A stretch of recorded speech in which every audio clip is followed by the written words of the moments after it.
சீமானிசம் மனநோயை உருவாக்கும், வாழ்க்கையை அழிக்கும். நாம் தமிழர் ஒருபோதும் வெல்லாது, பர்சை பதம் பார்க்கும். தமிழகம் வணக்கம்.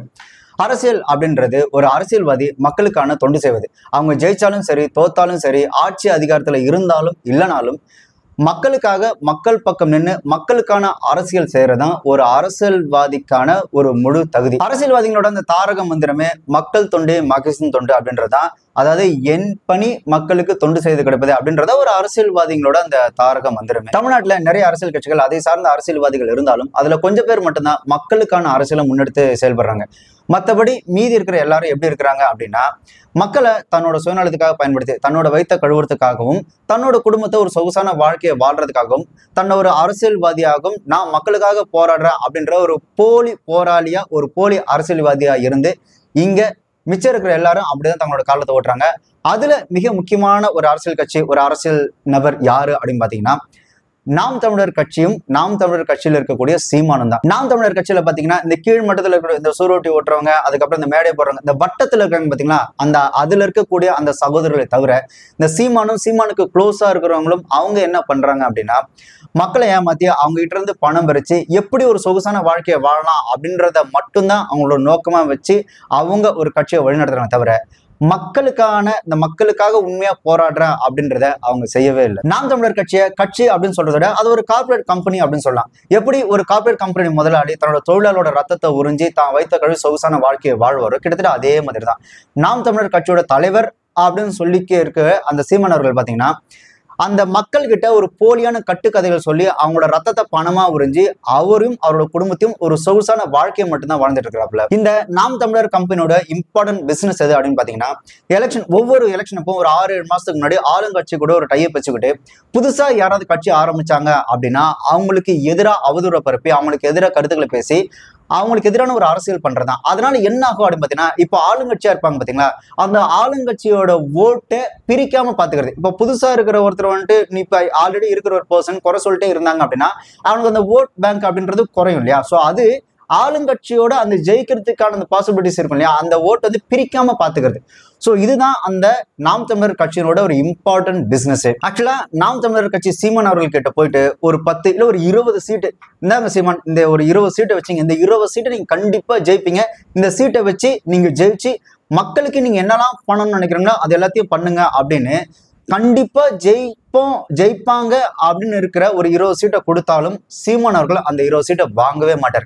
அப்படி அவர் அந்த 20 சீட்டை வாங்கிட்டாரு அப்படின்னா இப்போ அவர் செய்யற அந்த பிசினஸ் அப்படின்றது பாத்தீங்கன்னா அந்த புரோக்கரேஜ் பிசினஸ் பயங்கரமா பாதிக்கப்படும். அப்படின்னால ஜெயிக்கிறதுக்காக கொடுத்தா கூட அந்த ஒரு 10-20 சீட்டை கண்டிப்பா வாங்கவே மாட்டார். அதனாலதான் சீமான் அவர்கள் ஒவ்வொரு எலெக்ஷன்லையும், நீங்க அவரோட அந்த ரெக்கார்டு எடுத்து எலெக்ஷன் ரெக்கார்டு எடுத்து பாத்தீங்கன்னா உங்களுக்கு நல்லாவே தெரியும், ஒவ்வொரு எலெக்ஷன்லையும் எவனை எந்த தொகுதியில நிப்பாட்டுன்னு ஜெயிக்க மாட்டானோ, நல்லா அண்டர்ஸ்டாண்ட் பண்ணிக்கங்க, எவனை எந்த தொகுதியில் நிப்பாட்டுன்னு ஜெயிக்க மாட்டானோ அவனை அந்த தொகுதியில நிப்பாட்டுறது. பொதுவா எல்லா கட்சியிலும் என்ன பண்ணுவாங்க, அதாவது அந்த தொகுதியில யார் நின்று ஜெயிப்பாங்களோ அவங்களதான் அந்த தொகுதியில் நிப்பாட்டுவாங்க. ஆனா சீமான் அவரோட கட்சியில் அந்த நாம் தமிழர்கள் பாத்தீங்கன்னா அப்படி கிடையவே கிடையாது.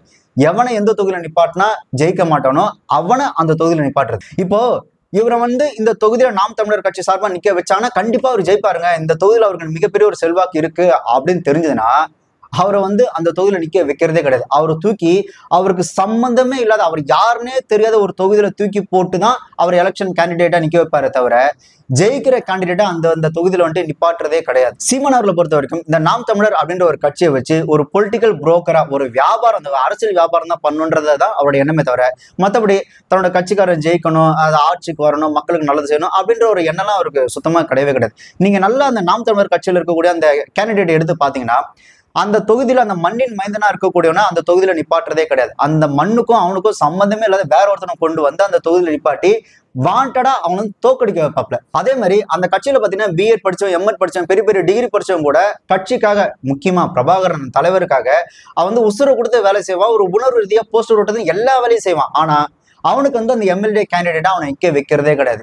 கட்சியில பாத்தீங்கன்னா திடீர்னு சம்மந்தமே இல்லாம ஒரு கட்சியில சேர்ந்து ஒரு 4-5 மாசம் தான் இருக்கும், அவனை தூக்கி இவன் தான் அந்த தொகுதி எம்எல்ஏ கேண்டிடேட் அப்படின்னு தூக்கி நிப்பாட்டுறப்பல. ஏன்னா அவன் அந்த கட்சிக்கு ஒரு பெரிய அமௌண்ட்டை டொனேட் பண்ணியிருப்பான். ஸோ ஒரு பெரிய அமௌண்ட்டை டொனேட் பண்ணதுக்கு அப்புறம் இவர் தான் அந்த தொகுதியோட எம்எல்ஏ, இவர் கீழே நீங்க வேலை செய்யுங்கன்னா அப்பவும் அந்த ஒரு தமிழர் அப்படின்ற ஒரு உணர்வு ரீதியா அப்பவும் அந்த கீழே இருக்கக்கூடிய உறுப்பினர்கள் பார்த்தீங்கன்னா போஸ்டர் ஒட்டி வேற வழியே இல்லாம வேலை செஞ்சுட்டு தான் இருப்பாங்க.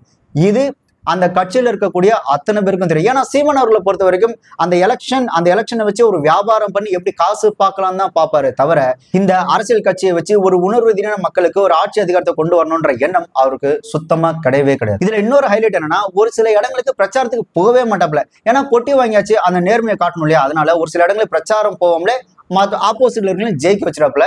இது அந்த கட்சியில இருக்க அத்தனை பேருக்குமே தெரியும். சோ இந்த நாம் தமிழர் அப்படின்ற ஒரு கட்சியை வச்சு சீமான் அவர்கள் என்ன பண்றாருன்னா, ஒரு புரோக்கர் பிசினஸ் தான் பண்ணிட்டு இருக்காரு. சோ இந்த நாம் தமிழர் அப்படின்ற அந்த கட்சியை வச்சு சீமான் அவர்கள் பாத்தீங்கன்னா ஒரு அரசியல் வியாபாரம் தான் பண்ணிட்டு இருக்காரு. சோ அவர் வந்து இந்த செந்தமிழன் சீமான் அப்படின்னு கூப்பிடுறத விட பொலிட்டிக்கல் புரோக்கர் சீமான் அப்படின்னு கூட்டா அவருக்கு பொருத்தமா இருக்கும். பொதுவான யாரையும் மரியாதை குறைவான பேசுறதே இல்லை. பட் இந்த ஆளை வந்துட்டு கேவலமா பேசினாலும் தகுதியான ஆள் தான். ஆக்சுவலா பொதுவா ஒரு கட்சி என்ன பண்ணும் அப்படின்னு பாத்தீங்கன்னா, முக்கியமா இந்த குட்டி குட்டி ஜாதி கட்சி மற்ற இதர கட்சிகள் என்ன பண்ணுவாங்க அப்படின்னா, தன்னோட அந்த ஒரு அரசியல் பலத்தை காமிச்சு, இந்த மாதிரி என்னோட மக்களுக்காக நாங்க ஏதாவது அரசியல் பண்ணணும்னு நினைக்கிறோம், ஸோ அதனால எங்களுக்கு ஒரு 2 சீட்டு கொடுங்க, அதே மாதிரி கொஞ்சம் பணமும் கொடுங்க அப்படின்னு ஒவ்வொரு எலெக்ஷன்லையும் அவங்க என்ன பண்ணுவாங்கன்னா 2 சீட்டு வாங்கி அந்த கட்சி தன்னோட ஜாதியோ தன்னோட கட்சியோ கண்டிப்பா ஜெயிக்கணுன்றதுக்காக அரும்பாடுபட்டு அந்த 2 சீட்டு வாங்கி கண்டிப்பா ஜெயிக்கிறதுக்கான வேலையை தான் பார்ப்பாங்க. ஆனா இந்த ஆள் அப்படி கிடையவே கிடையாது. இந்த ஆளோட பிசினஸ் அப்படியே ரிவர்ஸ் பிசினஸ். மத்தவங்களாம் ஜெயிக்கிறதுக்காக பணத்தை வாங்குறாங்க அப்படின்னா, இந்த ஆளு தோக்கிறதுக்காகவே பணத்தை வாங்கி வாண்டடா தோக்கக்கூடிய ஆளு. இல்லைன்னா 15 வருஷமா ஒரு எம்எல்ஏ கூட ஜெயிக்காம இருக்க முடியுமா? அதே மாதிரி இவரோட அந்த கேரக்டர் எப்படி அப்படின்னு பாத்தீங்கன்னா, இந்த ரஜினி முருகன் திரைப்படத்துல 7.5 முக்கான் சமுத்திரக்கனி ஒரு ரோல் பண்ணிருப்பாங்க. 7.5 முக்கான் அந்த கேரக்டர் தான் இவரு.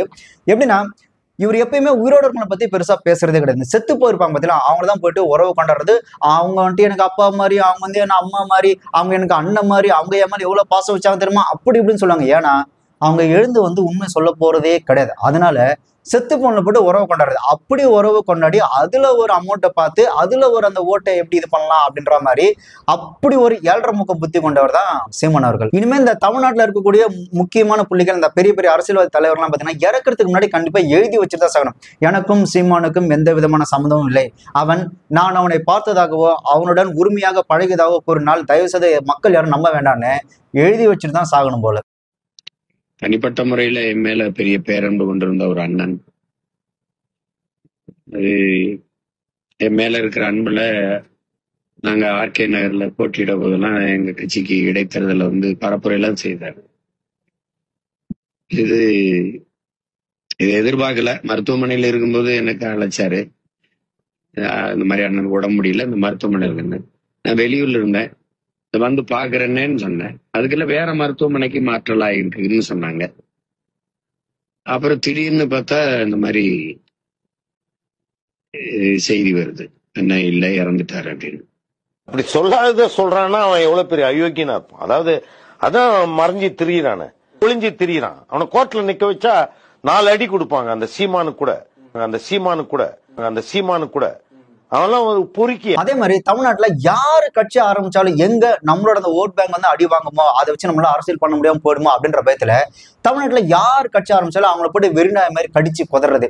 விஜயகாந்த் கட்சி ஆரம்பிக்கும் போது அவரை வந்து கடிச்சு குதறனா. விஜயகாந்தை முதலமைச்சராக ஒரு கூட்டணி ஓட்டு கொடுத்துறான். லூசு பயலுக. அந்த கூட்டணிக்குள்ள இருக்கிற நல்ல கண்ணுக்கு கால் கட்ட மயிரளவுக்கு பெறுவானடா விஜயகாந்த்.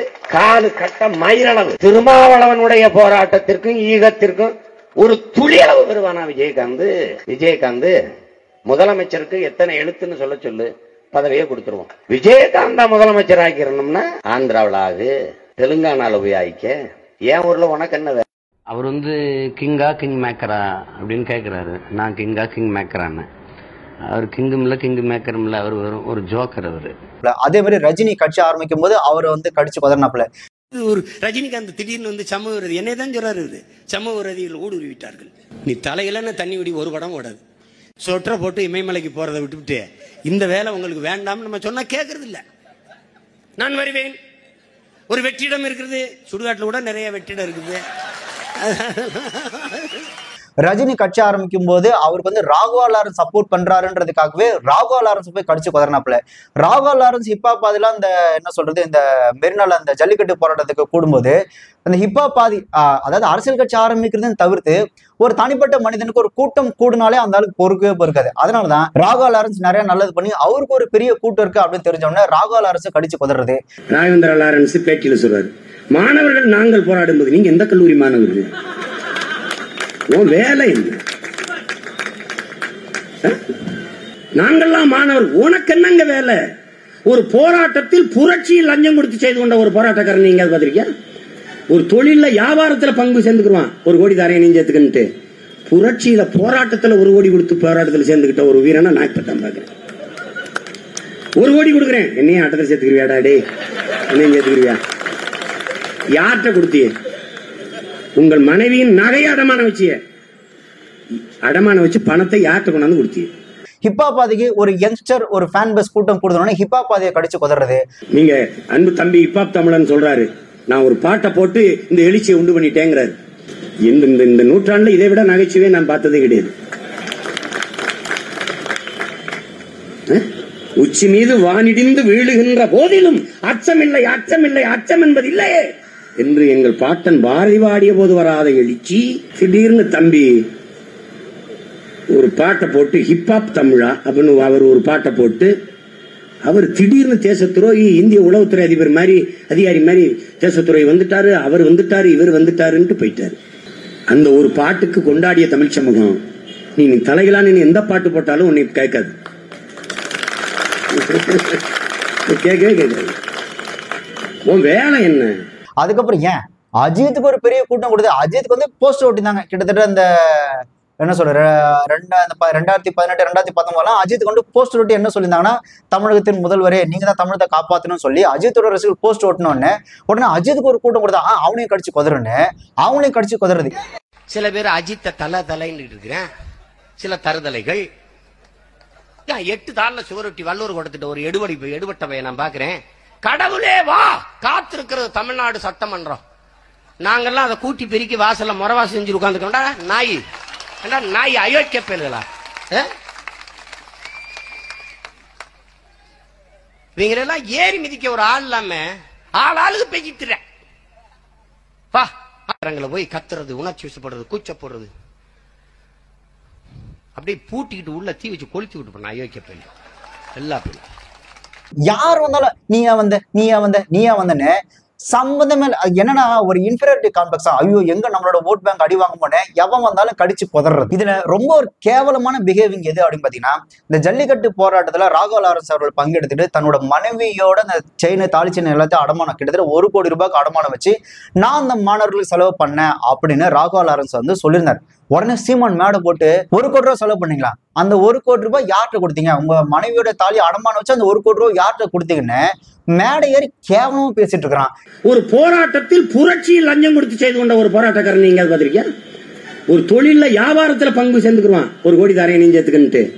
புரட்சியில போராட்டத்துல 1 கோடி கொடுத்து போராட்டத்துல சேர்ந்துக்கிட்ட ஒரு வீரனா நான் இப்பதான் பாக்குறேன். 1 கோடி கொடுக்குறேன், என்னையும் ஆட்டத்தில் சேர்த்துக்கிறியாடா? டே என்னையும் சேர்த்துக்கிறியா? யார்கிட்ட கொடுத்திய? உங்கள் மனைவியின் நகை அடமான வச்சு பணத்தை யார்கிட்ட கொண்டாந்து கொடுத்திய? 1 கோடி ரூபாய் யார்கிட்ட கொடுத்தீங்க என்கிட்ட சொல்லுங்க. நீ யாரா அதை கேட்கறதுக்கு? நீ என்ன பெரிய இன்கம் டாக்ஸ் ஆபீசரா? உனக்கு என்ன உரிமை இருக்கு? நீ கூட தான் 15 வருஷமா திருநதி வாங்கி தின்னுட்டு இருக்கிற. உன்ட்ட யாராவது கணக்கு கேட்கறாங்களா இல்ல நீ தான் கணக்கு கொடுத்துட்டு இருக்கிறியா? உனக்கு என்ன உரிமை இருக்கு அவன் 1 கோடி ரூபாய் கொடுத்தான் இல்லன்றது கேட்கறது? நீ யாரு முதல்ல? அதே மாதிரி யார் அரசியல் கட்சி தொடர்னாலும் உடனே மான தமிழுக்கும் மராட்டிக்குமான போர், மான தமிழுக்கும் தெலுங்குக்குமான போர், மான தமிழுக்கும் மலையாளுக்குமான போர்னு குறிப்பாக தமிழகத்தில் தெலுங்குக்குமான போர். விஜயகாந்த் நாட்டை கொடுத்துட்டு கையெட்டி நிற்கிறதுக்கான நாங்க இருக்கிறோம். அவ்வளவு கேடுகட்ட கேர பண்றாங்க. ஐயா ரஜினிகாந்த் அவர்கள் கட்சி ஆரம்பிச்சு வரக்கூடாதுன்றாங்க. மான தமிழனா மராட்டியனாங்கிற சண்டை தம்பி விஜய் படத்தில் சொல்ற மாதிரி சண்டை வலுவா நடக்கும். அது என்ன யாரு அது அப்புறம் பாத்துக்குவோம். லட்சிய கூட்டத்திற்கும் ரசிகர் கூட்டத்திற்கும் இடையே சண்டை. நீ யாரா அதை கேட்கறதுக்கு? நீ என்ன தமிழ்நாட்டோட அதிபரா? அது மக்கள் முடிவு பண்ணிக்கிறாங்க. மக்களுக்கு பிடிச்சா ஓட்டு போட போறாங்க, பிடிக்கலாம் வேணாம்னு சொல்லி தூக்கி எறிய போறாங்க. இப்ப உன்னை தூக்கி எறியல 15 வருஷமா கிட்டத்தட்ட அந்த மாதிரி வச்சுக்க. நீ ஏன் அதை கேட்கிற? உனக்கு என்ன முதல்ல ரைட்ஸ் இருக்கு? இவனமோ பெரிய எலெக்ஷன் கமிஷன் மாதிரி நீ ஏன் அரசியலுக்கு வந்த? அது எலெக்ஷன் கமிஷன் அவன் இந்த நாட்டுல ஜனநாயக நாட்டுல யாரு வேணாலும் அரசியலுக்கு வரலாம், யாரு வேணாலும் ஆட்சி புரியலாம். அது மக்கள் கையில தான் இருக்கு. மக்களுக்கு பிடிச்சா ஓட்டு போட போறாங்க, இல்லைன்னா இல்ல அவ்வளவுதான். நீ நம்ம பெரிய புடிங் மாதிரி வந்துட்டு நீ ஏன் அரசியலுக்கு வந்த, நீ என்ன தமிழ்னா, நீ என்ன தெலுங்குனா, உனக்கு ஏன் அதெல்லாம்? உனக்கு தான் ஜெயிக்க துப்பு இல்ல. இன்னொன்னு, ரஜினி அவர்கள் கட்சி ஆரம்பிக்கும் போது அவரை எவ்வளவு கேவலமா விமர்சிக்க முடியும் அவ்வளவு கேவலமா விமர்சிச்சேன். விஜயகாந்த் அவர்கள் கட்சி ஆரம்பிக்கும் போது அவரை எவ்வளவு கேவலமா பேசணுமோ அவ்வளவு கேவலமா பேசினேன். ஏன் அஜித்துக்கு ஒரு கூட்டம் கொடுத்து அவர் அடுத்த முதல்வர் சொல்றாங்கன்றதுக்காக அஜித்தை எவ்வளவு கேவலமா பேசணும் அவ்வளவு கேவலமா பேசினேன். ராகவ லாரன்ஸையும் நீ கேவலமா பேசினேன். இன்னைக்கு விஜய் அரசியல் கட்சி தொடங்கின உடனே முக்கியமா ரஜினி அரசியல் கட்சி ஆரம்பிக்கும் போது ரஜினிக்கு அகேன்ஸ்டா பேசி விஜய்க்கு ஜாலரா அடிச்ச, விஜயகாந்துக்கு அகேன்ஸ்டா பேசி விஜய்க்கு ஜாலரா அடிச்ச, அஜித்துக்கு அகேன்ஸ்டா பேசி விஜய்க்கு விஜய் ஒரு தமிழன், அவர் எவ்வளவு சம்பளம் வாங்கினா அப்படின்னு சொல்லி விஜய்க்கு ஜாலரா அடிச்ச. இன்னைக்கு விஜய் கட்சி ஆரம்பிச்ச உடனே நீ யாரெல்லாம் கேவலமா பேசுனியோ, ரஜினியை கேவலமா பேசுன, விஜயகாந்த் கேவலமா பேசுன, அஜித் கேவலமா பேசுன, அவங்க எல்லாரும் கேவலமா பேசுன நீ இன்னைக்கு விஜய்க்கு எதிராக அவங்க எல்லாரும் திருப்பி விடுற அப்படின்ற பேர்ல அவங்களோட காலை நக்கி குடிக்கிறியே. என்னுடைய அன்பு சகோதரன் அஜித்தும் ஐயா ரஜினிகாந்த் அவரும் தங்களுடைய புகழை வியாபாரம் செய்ய விரும்பவில்லை. உண்மையிலே உனக்குலாம் வெக்கம், மானம், சூடு சொன்ன எதுவுமே கிடையாதா? நீ மேடை போட்டு உன்னை யார் அரசியலுக்கு வர சொன்னான்னு கேக்குறிய. அதே கேள்வி உன்னை பார்த்து கேட்கிறோம். உன்னை யாரா முதல்ல அரசியலுக்கு கூப்பிட்டா? உன்னை உன் வீட்டு வாசல் நின்று ஐயோ நீங்க வரலாம் தமிழ்நாட்டை காப்பாற்ற முடியாது அப்படின்னு சொல்லி உன்கிட்ட ஏதாவது கேட்டாங்களா?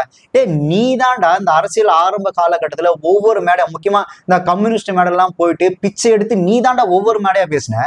உன்னை யாரா முதல்ல கூப்பிட்டா? நீ தானடா போய் பிச்சை எடுத்து பேசின. 92 இருந்து 96 வரைக்கும் சேகரோட மணினை போட்டுட்டு கம்யூனிஸ்ட் மேடையில் ஏறி பேசின. நான் இனத்தால் திராவிடன், ரத்தத்தால் கம்யூனிஸ்ட். 97 இருந்து 2004 வரைக்கும் கலைஞர் தான் என்னோட உன்னதமான தலைவர் அப்படின்னு சொல்லி டிஎம்கேக்கு ஆதரவா பேசின.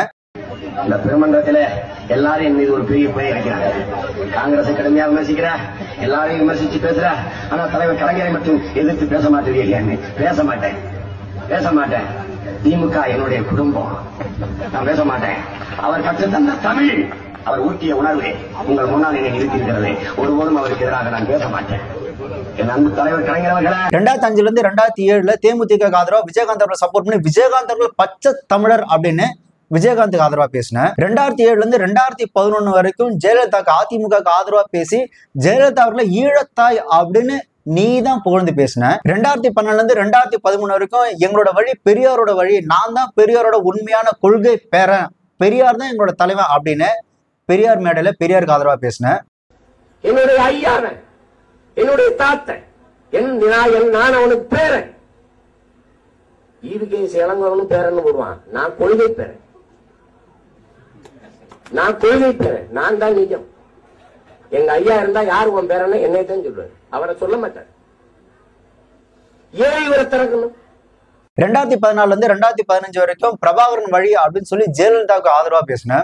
எங்கள் ஐயா பெரியாரின் கையில் இருந்த வளைந்த கைத்தடிதான் கால ஓட்டத்திலே ஈழ தேசத்திலே என்னுயிர் தலைவன் பிரபாகரன் கையிலே துப்பாக்கியாக நிமிர்ந்தது. என் அன்பு பெரியார் சிந்தித்ததையெல்லாம் செயல்படுத்திய தலைவர் பெருமக்களில் தமிழ்நாட்டிலே பெருந்தலைவர் காமராஜர் இருந்தார். ஆட்சி அதிகாரத்தில் இருந்த பெருமகன். ஈழ நிலத்திலே எங்கள் உயிர் தலைவன் பிரபாகரன் இருந்தார்.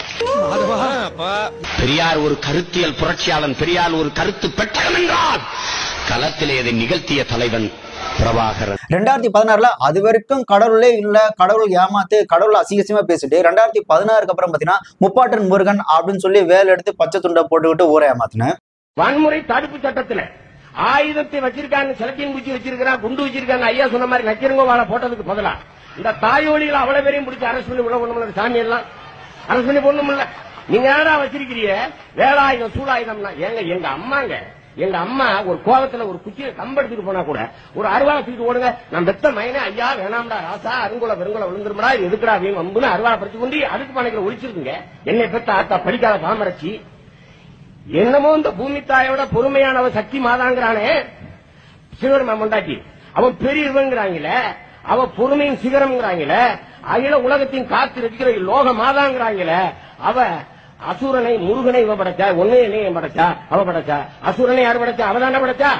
அவனை போய் அன்பால் திருத்தி வாடா, அன்பால அவனை வசப்படுத்தி வாடா, அன்பால அவனை மனிதன் நல்லவனாக்கி விட்டு வாடா என் மகனே முருகா செந்திலாண்டவா அப்படின்னு சொல்லியிருக்கா இல்லையா?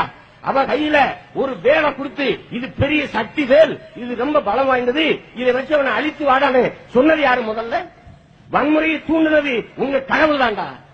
பதிலா இந்த தாயோலிகளை அவ்வளவு பேரையும் பிடிச்சி அரசு பண்ணி உள்ள சாமி எல்லாம் விழா குத்தி ஆடுவான், வேலை இங்க குத்துவான். எதற்காக?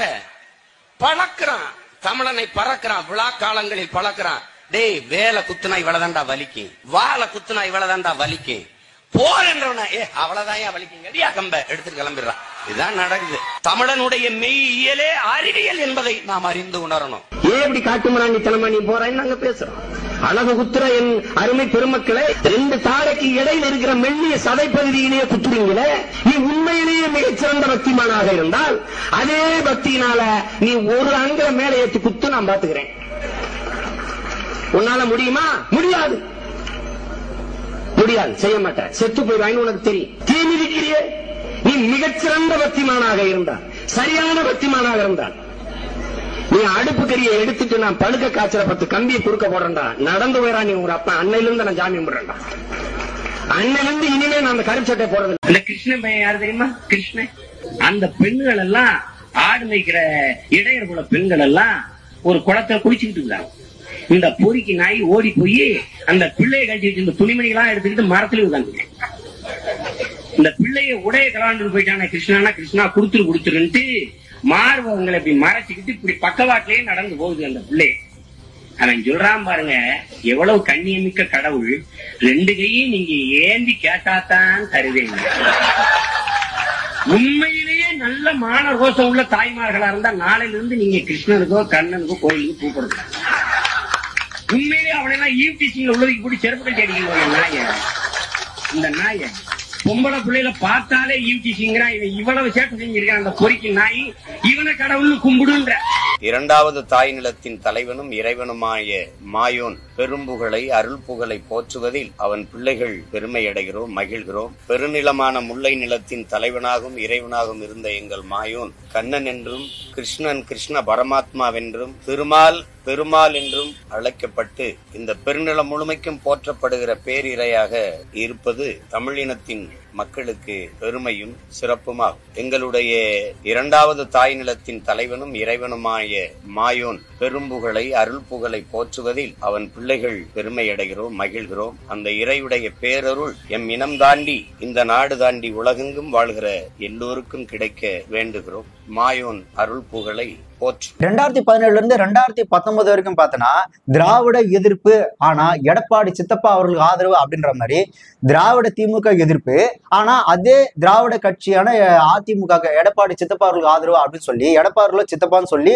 அந்த மாதிரி மேடை ஏறியா மாத்தின. ஒவ்வொரு எலெக்ஷனையும் ஒவ்வொரு கட்சியோட மேடை ஏறி ஒவ்வொரு கொள்கையை ஒவ்வொரு தடவையும் கொள்கையை மாத்திக்கிட்டு பணத்துக்கு ஏற்ற மாதிரி பச்சோந்தி மாதிரி மாறிட்டு இருக்கிற நீ மத்தவங்க கேள்வி கேட்கறியா?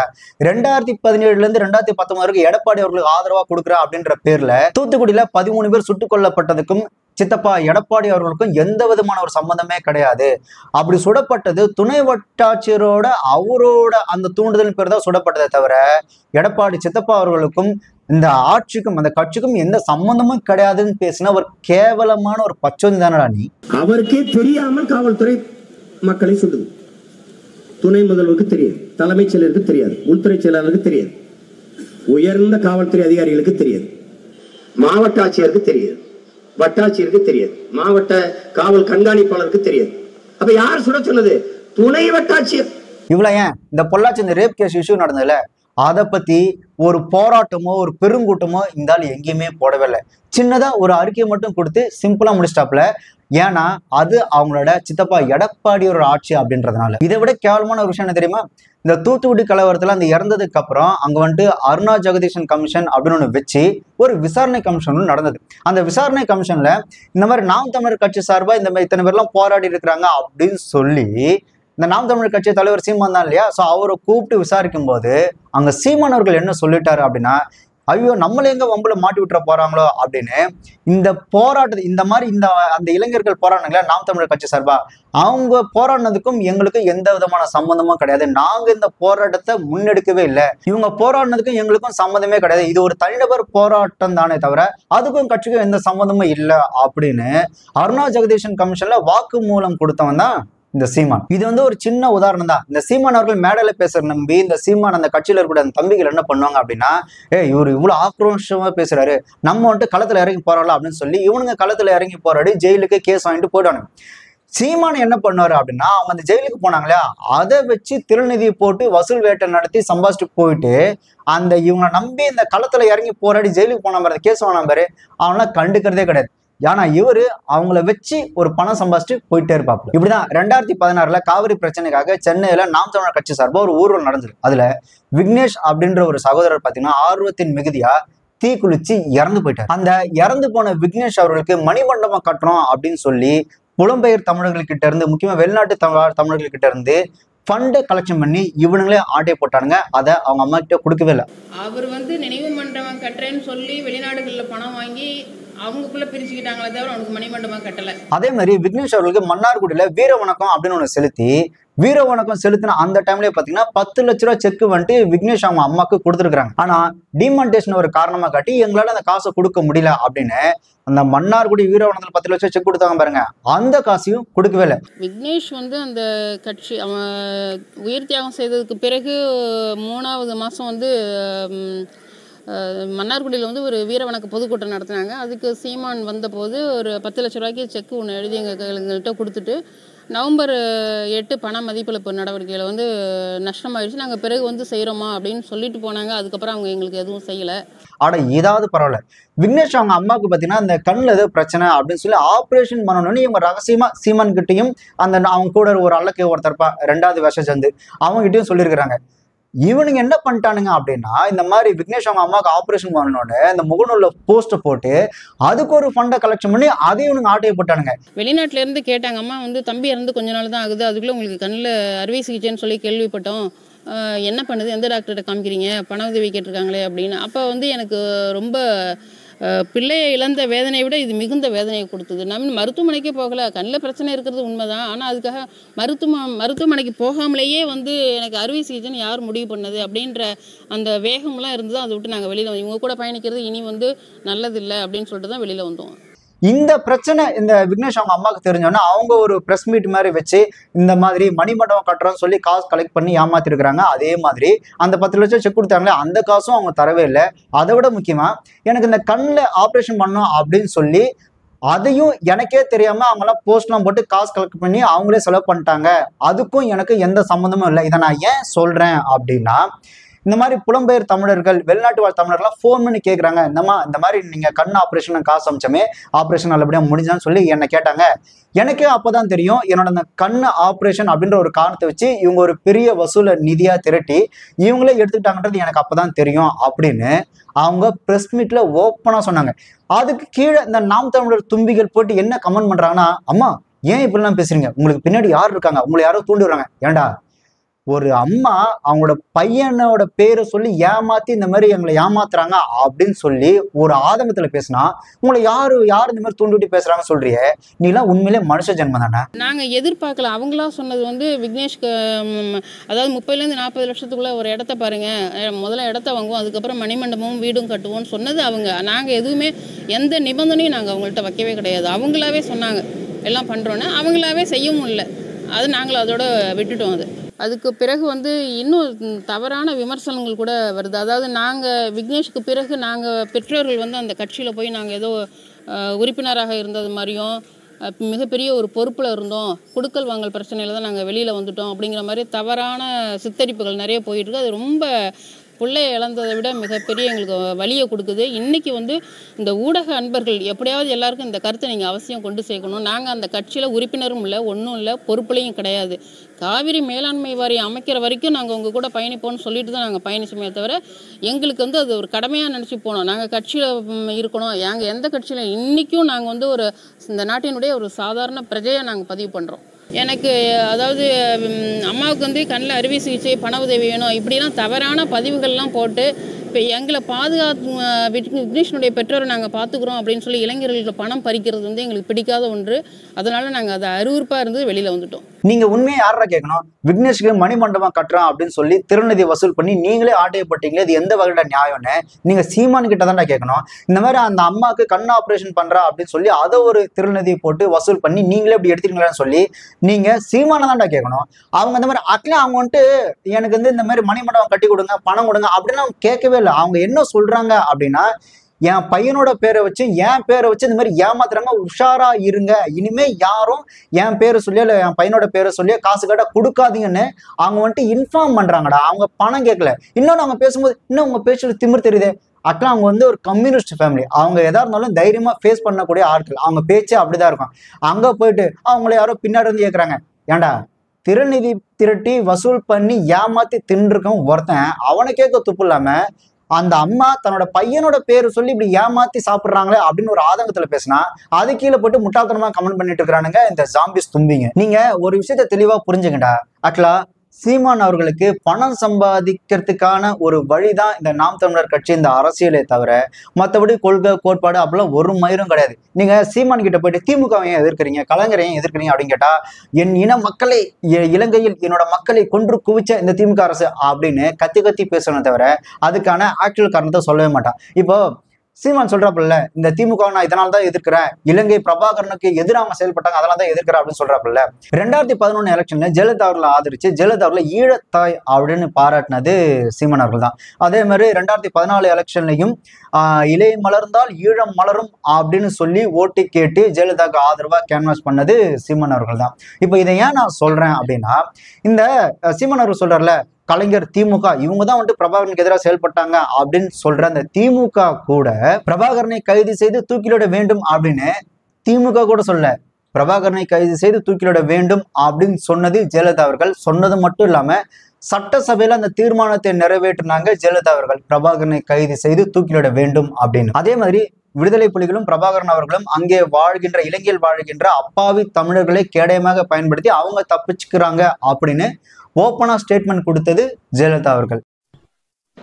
இங்கே இலங்கையில் என்ன நடைபெற்றுக் கொண்டிருக்கிறது என்றால், இலங்கை தமிழர்களை பாதுகாப்பான இடத்திற்கு செல்ல விடாமல் விடுதலை புலிகள் அவர்களை பிடித்து வைத்துக் கொண்டு வலுக்கட்டாயமாக ராணுவத்திற்கு முன்னால் அவர்களை ஒரு கேடயமாக பயன்படுத்திக் கொண்டிருக்கிறார்கள். அதை விட முக்கியமா இந்த எல்டிடி, இந்த விடுதலை புலிகள் அமைப்பு அப்படின்றது அது இன்னொரு ஒரு தீவிரவாத ஒரு டெரரிஸ்ட் குரூப் அப்படின்னு ஓப்பனா பத்திரிகையில ஸ்டேட்மெண்ட் கொடுத்தது ஜெயலலிதா அவர்கள். இதெல்லாம் விட விடுதலை புலிகளை ஆதரிக்கும் கருணாநிதியை கைது செய்ய வேண்டும் அப்படின்னு ஸ்டேட்மெண்ட் கொடுத்ததும் ஜெயலலிதா அவர்கள் தான். இப்படி திமுக கூட இவ்வளோ சொல்லவே இல்லை. இப்படி திமுக கூட விடுதலை புலிகளுக்கும் பிரபாகரனுக்கு அகேன்ஸ்டா இவ்வளவு தூரம் செயல்படவே இல்லை. ஆனா விடுதலை புலிகளுக்கும் பிரபாகரனுக்கும் எதிராக செயல்பட்ட ஜெயலலிதா அவர்களை தான் உங்க நொன்ன 2011 எலெக்ஷன்ல ஈழத்தாய் அப்படின்னு ஜெயலலிதா அவர்களுக்கு இவரு பெருமிதம் சூட்டினார். அதே மாதிரி 2014 எலெக்ஷன்ல நீங்க ஜெயலலிதா அவர்களுக்கு இரட்டலைக்கு வாக்கு செலுத்தீங்க அப்படின்னா, இங்கே இலை மலர்ந்தால் அங்கே ஈழம் மலரும் அப்படின்னு ஜெயலலிதா அவர்களுக்கு கேன்வாஸ் பண்ணியிருந்தாரு சீமான் அவர்கள். தமிழ் ஈழம் தவிர வேறு தீர்வு இல்லை. அது எப்படி கிடைக்கும்?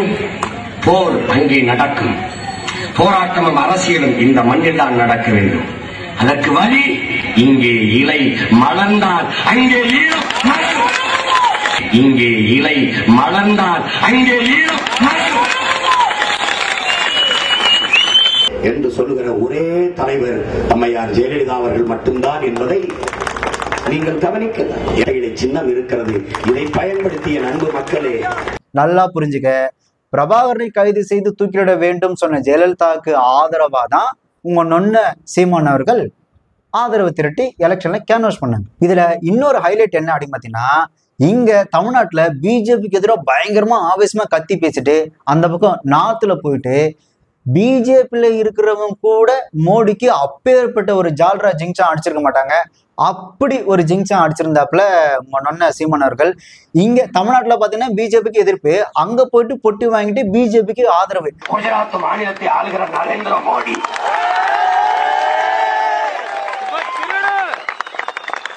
இலவசத்தை ஒழித்து தன் நாட்டு மக்களை பிச்சைக்காரர் நிலையில் இருந்து மீட்டெடுத்து இலவசத்தை ஒழித்து 1,00,000 கோடி கடனாக இருந்த மாநிலத்தை முதலமைச்சரான பிறகு 1,00,000 கோடி கடனையும் அடைத்து அந்நிய வங்கிகளில் 1,00,000 கோடி தன் மாநிலத்தின் பேரில் முதலீடு செய்கிற அளவுக்கு வளர்த்து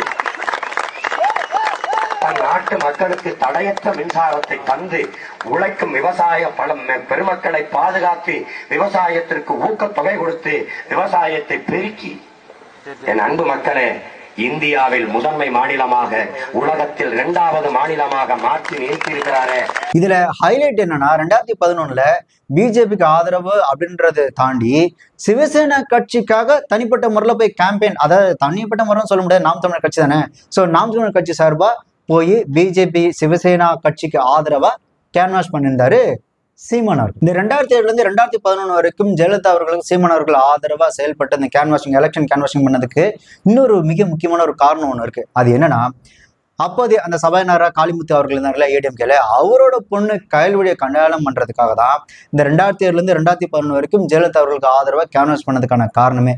ஏன்னா சீமான் அவர்கள் நடிகை விஜயலட்சுமி கூட பழகிட்டு இருந்தார் இல்லையா, அப்படி பழகிட்டு இருக்கும்போது சபாநாயகர் காளிமுத்தோட பொண்ணு அவங்க கூட பேசி அவங்கள கல்யாணம் பண்ணிக்கலாம் அப்படின்ற ஒரு டிசிஷன் எடுக்கும்போது விஜயலட்சுமியை கழட்டி விடுறதுக்கு இவர் பயங்கரமா ட்ரை பண்ணார். அப்போ விஜயலட்சுமி அவர்கள் என்ன பண்ணாங்கன்னா, இவர் பேர்ல கமிஷன் ஆபீஸ்ல வந்து கம்ப்ளைண்ட் கொடுத்துட்டாங்க, ஆள் வந்து அப்ஸ்காண்ட். அப்போ அவர் அந்த கேஸ்ல இருந்து காப்பாத்தினது ஏடிஎம்கே தான். ஏன்னா ஏடிஎம்கே சபாநாயகர் தான் காளிமுத்து அவர்கள் இல்லையா, அதனாலதான் அந்த ஒரு நன்றி விசுவாசத்துக்காக 2007 இருந்து 2011 வரைக்கும் அதுக்கப்புறமும் கூட ஏடிஎம்கேக்கு பயங்கர விசுவாசமா இருந்ததுக்கான மிக முக்கிய காரணம். அப்போ அந்த மாதிரி கேஸ் கொடுத்து அவர் வந்துட்டு அப்ஸ்காண்ட் ஆனதுக்கு அப்புறம் இந்த மாதிரி ஓகே ஒரு நல்ல ஒரு சப்போர்ட் கிடைச்சிருச்சுன்னதுக்கு அப்புறம் தான் ஆளு வெளியே வந்து பேட்டிலாம் கொடுத்தாரு. அந்த பேட்டியில் கூட நீங்க பாத்தீங்க அப்படின்னா, உலகத்திலேயே நான் தான் மிகச்சிறந்த உத்தம அப்படின்ற மாதிரி அவர் பேசியிருப்பாப்ல. அதுல அவர் என்ன சொல்லியிருந்தாரு அப்படின்னா, எனக்கு இங்க படுக்கிறதுக்கும் படிக்கிறதுக்குமே நேரம் இல்லை அப்படின்னும் போது நான் இதுல எங்கிறது நான் காதலிக்க போறேன், இன்னொன்னு நான் அடிக்கடி ஜெயிலுக்கு வேற போயிடுறேன், அவங்கள வந்துட்டு அதிகபட்சம் இந்த ஷூட்டிங் டைம்ல ஒரு 5-6 தடவை பார்த்திருப்பேன், அப்புறம் அவங்க குடும்ப பிரச்சனைன்னு சொல்லி வந்தாங்க, அதனால அப்படிதான் அவங்களுக்கு தெரியுமே தவிர மற்றபடி எனக்கும் அவங்களுக்கும் சம்மந்தமே இல்லைன்னு கற்பூரம் அடிச்சு சத்தியம் பண்ணாத குறையா அப்படி ஒரு இன்டர்வியூ ஒன்று கொடுத்தாரு. எங்க அம்மா எப்படியாவது நம்ம குடும்பத்துக்கு ஒரு வீடு கட்டணுங்கிறாங்க, எங்க அண்ணன் எப்படியாவது நம்ம இனத்துக்கு ஒரு நாடு கட்டணும்பாங்கிறாரு, ரெண்டுக்குமா நான் ஓடுறேன் அப்படின்னு. இப்ப இதுல என்னன்னா அந்த போராட்டம், அதுக்கு பிறகு அடிக்கடி நமக்கென்று தனிப்பட்ட முறையில் எனக்கென்று நேரம் ஒதுக்க முடியாத ஒரு சூழல் வரும்போது, அப்ப நம்ம ஒரு மனுஷியை கட்டிட்டு வந்து அந்த மனுஷிக்கு வந்து சராசரி ஒரு மனிதர் போல இருக்க முடியாது, அவங்களுக்கு என்ன எதிர்பார்ப்புன்னு தெரியாது. இந்த மாதிரி எந்த நேரமும் நம்ம அழித்தொழிக்கப்படலாம், இன்னொன்னு இல்ல சிறைப்படுத்தப்படலாம். இது மரணத்தையே முன்னிறுத்தி நிக்கிற களமா இருக்குது. அப்படி இருக்கும்போது நான் வந்து இவங்க சொல்ற மாதிரி காதலிச்சு சுற்றி அந்த பேருந்து நிலையத்திலையும் கல்லூரி வளாகத்திலையும் போய் நின்று காதலிச்சு சுற்றுற ஒரு மனநிலையிலும் இல்லை, அதுக்கு எனக்கு நேரமும் இல்லை. அடிக்கிறதுக்கும் படுக்கிறதுக்குமே நேரம் இல்லாம சுத்திட்டு இருக்கிறேன். நான் வந்து எப்படி இந்த வேலையை செய்துட்டு இருக்க முடியும்?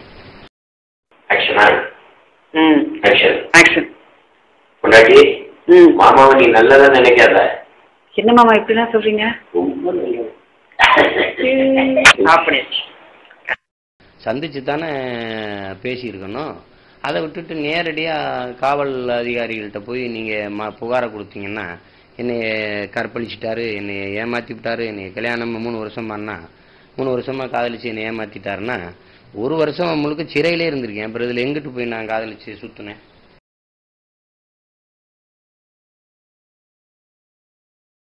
அதுல சிம்பத்தி கிரியேட் பண்றதுக்கு அந்த என்னென்ன வார்த்தைகளை பயன்படுத்தினா அப்படின்னா, எனக்கு வந்து ஒரு ஈழத்துல இருக்கக்கூடிய பெண்ணை தான் கல்யாணம் பண்ணணும்னு எனக்கு ஆசை, ஏன்னா அப்பதான் வந்துட்டு இந்த பிரச்சனைகளை ஒரு சின்ன சின்ன முடிவுகள் கட்ட முடியும் நான் நினைக்கிறேன். அதே மாதிரி என்னோட நாம் தமிழர் இருக்கக்கூடிய தம்பிகளும் ஈழத்து பெண்கள் தான் கல்யாணம் பண்ணணும் அப்படின்னு அதுக்காக நான் முயற்சி பண்றேன். அதுக்கு முதல்ல நான் முன்னெடுத்தாதான் மற்றவங்க பண்ணுவாங்கன்றதுக்காக நான் ஒரு ஈழத்து பெண்ணை தான் கல்யாணம் பண்ணிக்க போறேன் அப்படின்னு ஒரு சிம்பத்தியை போட்டு. அப்படி இல்லை. அப்ப தமிழ் ஈழ மண்ணுக்கு போகும்போது அங்க நான் வந்து போனபோது ஒரு ஈழப்பெண்ணை திருமணம் செய்யணும்னு நான் நினைச்சேன். ஏன்னா அப்ப நாங்க இப்ப நாம் தமிழர் கட்சியில வந்து நாங்க ஒரு முடிவு எடுத்தோம். அப்ப வந்து இனிமேல் திருமணம் ஆகாத எந்த இளைஞனும் வந்து ஈழத்து பெண்ணை நம்ம திருமணம் செய்வது. இப்ப நம்ம ஒரு ஈழத்து பெண்ணை திருமணம் செஞ்சுக்கிறணும், அது எல்லாரையும் தம்பி சொல்ல இப்ப நான் தொடங்கி வச்சாதான் அதை முன்னெடுப்பாங்க. அதனால அதை செஞ்சேன். இப்ப என் வார்த்தைக்கு கட்டுப்பட்டு என் தம்பிகளெல்லாம் நிறைய அகதிகள் முகாமில் போய் பெண்களை எடுத்து நானே தலைமையேற்று திருமணம் செஞ்சு வைக்கிறேன்.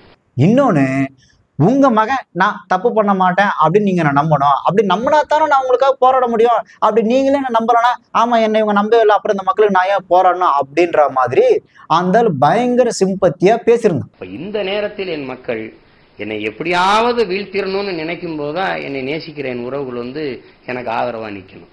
அப்ப நீங்க முதல்ல உங்க பிள்ளைய நம்பணும். நம்ம பையன் உண்மையானவன் சுத்தமானவன் நீங்க நம்பணும். நீங்க என்னை நம்பணும். அப்பதான் நம்பினாதான் இதை என் மக்களுக்கு ஆமா நான் உண்மையானவன் நிரூபிக்கணுங்கிறது எனக்கு தோணும். இல்லைன்னா இது அவங்களே நம்பல, சரி இது எப்படியா இருந்துட்டு போகட்டும்னு தான் எனக்கு தோணும். அப்ப இவ்வளவு நம்பிக்கையற்ற இவ்வளவு ஆதரவற்ற இந்த ஆதரவு தராத இந்த மக்களுக்கு இந்த இனத்துக்கு எதுக்கு நம்ம உண்மையா நின்று போராடணுங்கிற உள்ளச்சோர்வு அப்பதான் எனக்கு வரும். அந்த விஜயலட்சுமி அப்படின்ற நடிகை கொடுத்த புகாரு பொய் அப்படின்னு சொல்லியிருந்தேன். இது ஆக்சுவலா அவரோட பர்சனல் தான், பட் பொதுவெளின்னு வந்ததுக்கு அப்புறம் தான் இதை பத்தி நான் பேசுறேன். என்னன்னா இந்த புகார் உண்மை இல்லை, இந்த உண்மையை என் நற்பெயரை கெடுக்கணும்னு ஏவிவிடப்பட்ட அந்த அவதூறு புகாரை வந்து இவ்வளவு தூரம் இது பரப்பி அப்படின்னு சொன்னதை வந்து எங்க அப்பா சொல்லுவாரு. உன் மேல அவ்வளவு நம்பிக்கை வச்சிருக்காங்க, நீ கடைசி வரை காப்பாத்திருப்பான்ட்டு. அது உங்களுக்கு. அதனாலதான் பெண்களோட பேசுறதுக்கே நடுக்க வரும், நான் பயப்படுவேன், தள்ளி தள்ளி போயிடுவேன். ஒண்ணு கெட்டவல்லடி உன் கவுண்டர் வரல அப்புறம் அப்படின்னா பின்ன கேடு கெட்டவன். அந்த விஜயலட்சுமி கொடுத்த புகாரே பொய் அப்படின்னு சொல்லிட்டு இருந்தாப்புல. ஆனா அதே சீமான் இப்ப என்ன சொல்றாப்புல அப்படின்னா, இந்த வலசரோக்க ஸ்டேஷன்ல வச்சு கேட்கும்போது, விரும்பி வந்து படுத்த அவளை விட்டு என்னையா கேக்குறீங்க அப்படின்னு சொல்றாப்புல. நீ விரும்பி தானே நீங்க உற வச்சுக்கிட்டீங்க, அப்புறம் எங்க அதுக்கு என்ன பிரச்சனை? அதுல பிடிக்கல பிரிஞ்சு போயிட்டீங்க. விரும்பி வந்து உற வச்சுக்கிட்டு போனவா அவ. இதே வாயி 2011 பேசும்போது என்ன சொல்லுச்சு, எனக்கு அவங்கள நான் காதலிக்கவும் இல்லை, அவங்கள யாருன்னே தெரியாது, ஏதோ ஷூட்டிங்ல ஒரு 5-6 நாள் தான் பழக்கம்னு சொன்ன அந்த வாயி இன்னைக்கு என்ன சொல்லுச்சு அப்படின்னா, ஆமா ஒரு வருஷம் ஒரு 6 மாசம் கிட்ட நாங்க தொடர்புல இருந்தா, விரும்பி வந்து அவ படுத்தா, இது என்ன இருக்கு அப்படின்ற மாதிரி சொன்னது மட்டும் இல்லாம, அவங்க வந்து ஒரு பாலியல் தொழில் பண்றவங்க அப்படின்னு அவங்களை எந்த அளவுக்கு கேவலமா பேச முடியும் அந்த அளவுக்கு கேவலம் சொன்னீங்க. அந்த பழைய இன்டர்வியூல கூட என்ன சொல்லியிருந்தான் அப்படின்னா, அவங்களுக்கு எப்பெல்லாம் பண தேவை வருதோ அப்பெல்லாம் இந்த மாதிரி மிரட்டுறாங்க அப்படின்னு சொல்லியிருந்தான். இப்போ இந்த இன்டர்வியூல என்ன சொல்லியிருந்தாங்கன்னா, அவங்க வந்து ஒரு பாலியல் தொழிலாளி அப்படின்னு சொல்லியிருந்தான். அப்போ இவங்களுக்கு வந்து ஒரு 1.5 ஆண்டுகளுக்கு மேலாக நான் அவங்களோட பேசுறது இல்லை, பார்க்கறது இல்லை, தொடர்புகள் இல்லாமல் போய் தொடர்ச்சியாக அது போராட்டங்கள் அதுன்னு போனவுடனே அவர் தவிர்த்துட்டேன். அப்போ அவங்களுக்கு பண தேவைகள் வரும்போது அவங்க என்னை மிரட்டுறது. குற்றவாளின்னு நீங்க எப்படி சொல்றீங்க? நீங்க நீதிபதியா? ஒரு பாலியல் தொழிலாளி அவ, அதுக்கு ஆதாரங்களை நான் காட்டவா? இப்ப நான் கேக்குறேன், சரி அவங்க பாலியல் தொழிலாளின்னு குற்றச்சாட்டு வைக்கல, பாலியல் தொழிலாளிகிட்ட உனக்கு என்னடா மயிறு வேலை? ஒண்ணு கெட்டவல்லடி உன் கவுண்டர் வரல அப்புறம் அப்படின்னா பின்ன கேடு கெட்டவன். அதுல அவன் இன்னொன்னு சொன்னான், நான் என்னமோ கல்லூரி போன பிள்ளைய வந்துட்டு கடத்திட்டு போய் கெடுத்த மாதிரி ஆனா ஆச்சா போச்சான்னு கத்துறீங்க, அதே மாதிரி என்னமோ வயசுக்கு வந்து குச்சியில உட்காந்து பொண்ணு அப்படியே கூட்டு போயிட்டு சோளக்காட்டுல வச்சு கெடுத்த மாதிரி பேசுறீங்க அப்படின்றான். இவன் பேசுறது எப்படி இருக்குன்னா, மைனர் வாழ்க்கையில இதெல்லாம் சகஜம் அப்படின்ற மாதிரி பேசிட்டு இருக்கான். இதுல ஹைலைட் என்னன்னா, இவன் சொன்னால நான் கல்லூரி பொண்ணை தூக்கிட்டு போய் கற்பழிச்சேன், இவன் ஆஃப்டர் ஒரு நடிகை தானே அப்படின்ற தோணில பேசும்போது, பின்னாடி நிக்கிறது பக்கத்துல உட்காந்துருந்தா பெண்கள் தான். இவன் ஒரு இந்த மாதிரி ஒரு பொண்ணுக்கு பண்ணிட்டோன்ற ஒரு குற்ற உணர்ச்சி கொஞ்சம் கூட இல்லாம அவ்வளவு அசால்ட்டா பேசுறான். அதை வேற பக்கத்துல உட்காந்து கேட்டுட்டு இருக்குதுங்க. இதுங்களாம் என்ன ஜென்மன்னே தெரியல. என்னமோ அப்படியே கல்லூரியில படிச்சிருக்க பிள்ளைய நான் விருப்பமே இல்லாம கடத்திட்டு போய் கற்பழிச்சு விட்ட மாதிரி, என்னங்கடா என்னமோ வயசுக்கு வந்தோன்னா குச்சில இருந்த பிள்ளை தூக்கிட்டு போய் அப்படி சோளக்காட்டுல வச்சு குண்டு கட்டா கற்பழிச்சு விட்ட மாதிரி கதறிட்டு இருக்கு எல்லாரும். இதுல வழக்கு போல அவன் ரைமிங்கா ஒண்ணு சொன்னான், தன்மானத்துக்காக போராடுற மகன் மானத்துக்காக உயிர் விட்ட கூட்டத்துல இருந்து வந்தவன் அப்படின்றான். அந்த ஆளு தன்மானத்துக்காக போராடினதும் மானத்துக்காக எப்படி உயிர் விட்டாருன்றத விஜயலட்சுமி அவர்கள் வீடியோவை கொடுத்துட்டாங்களே. மானம் கட்ட நீங்களே பேசுன தன்மானத்துக்காக போராடுற மகன் எப்படி பேசணும்? மானத்துக்காக உயிரை விட்டா இனத்தின் கூட்டத்தில் வந்தவன் நான் எப்படி பேசணும்?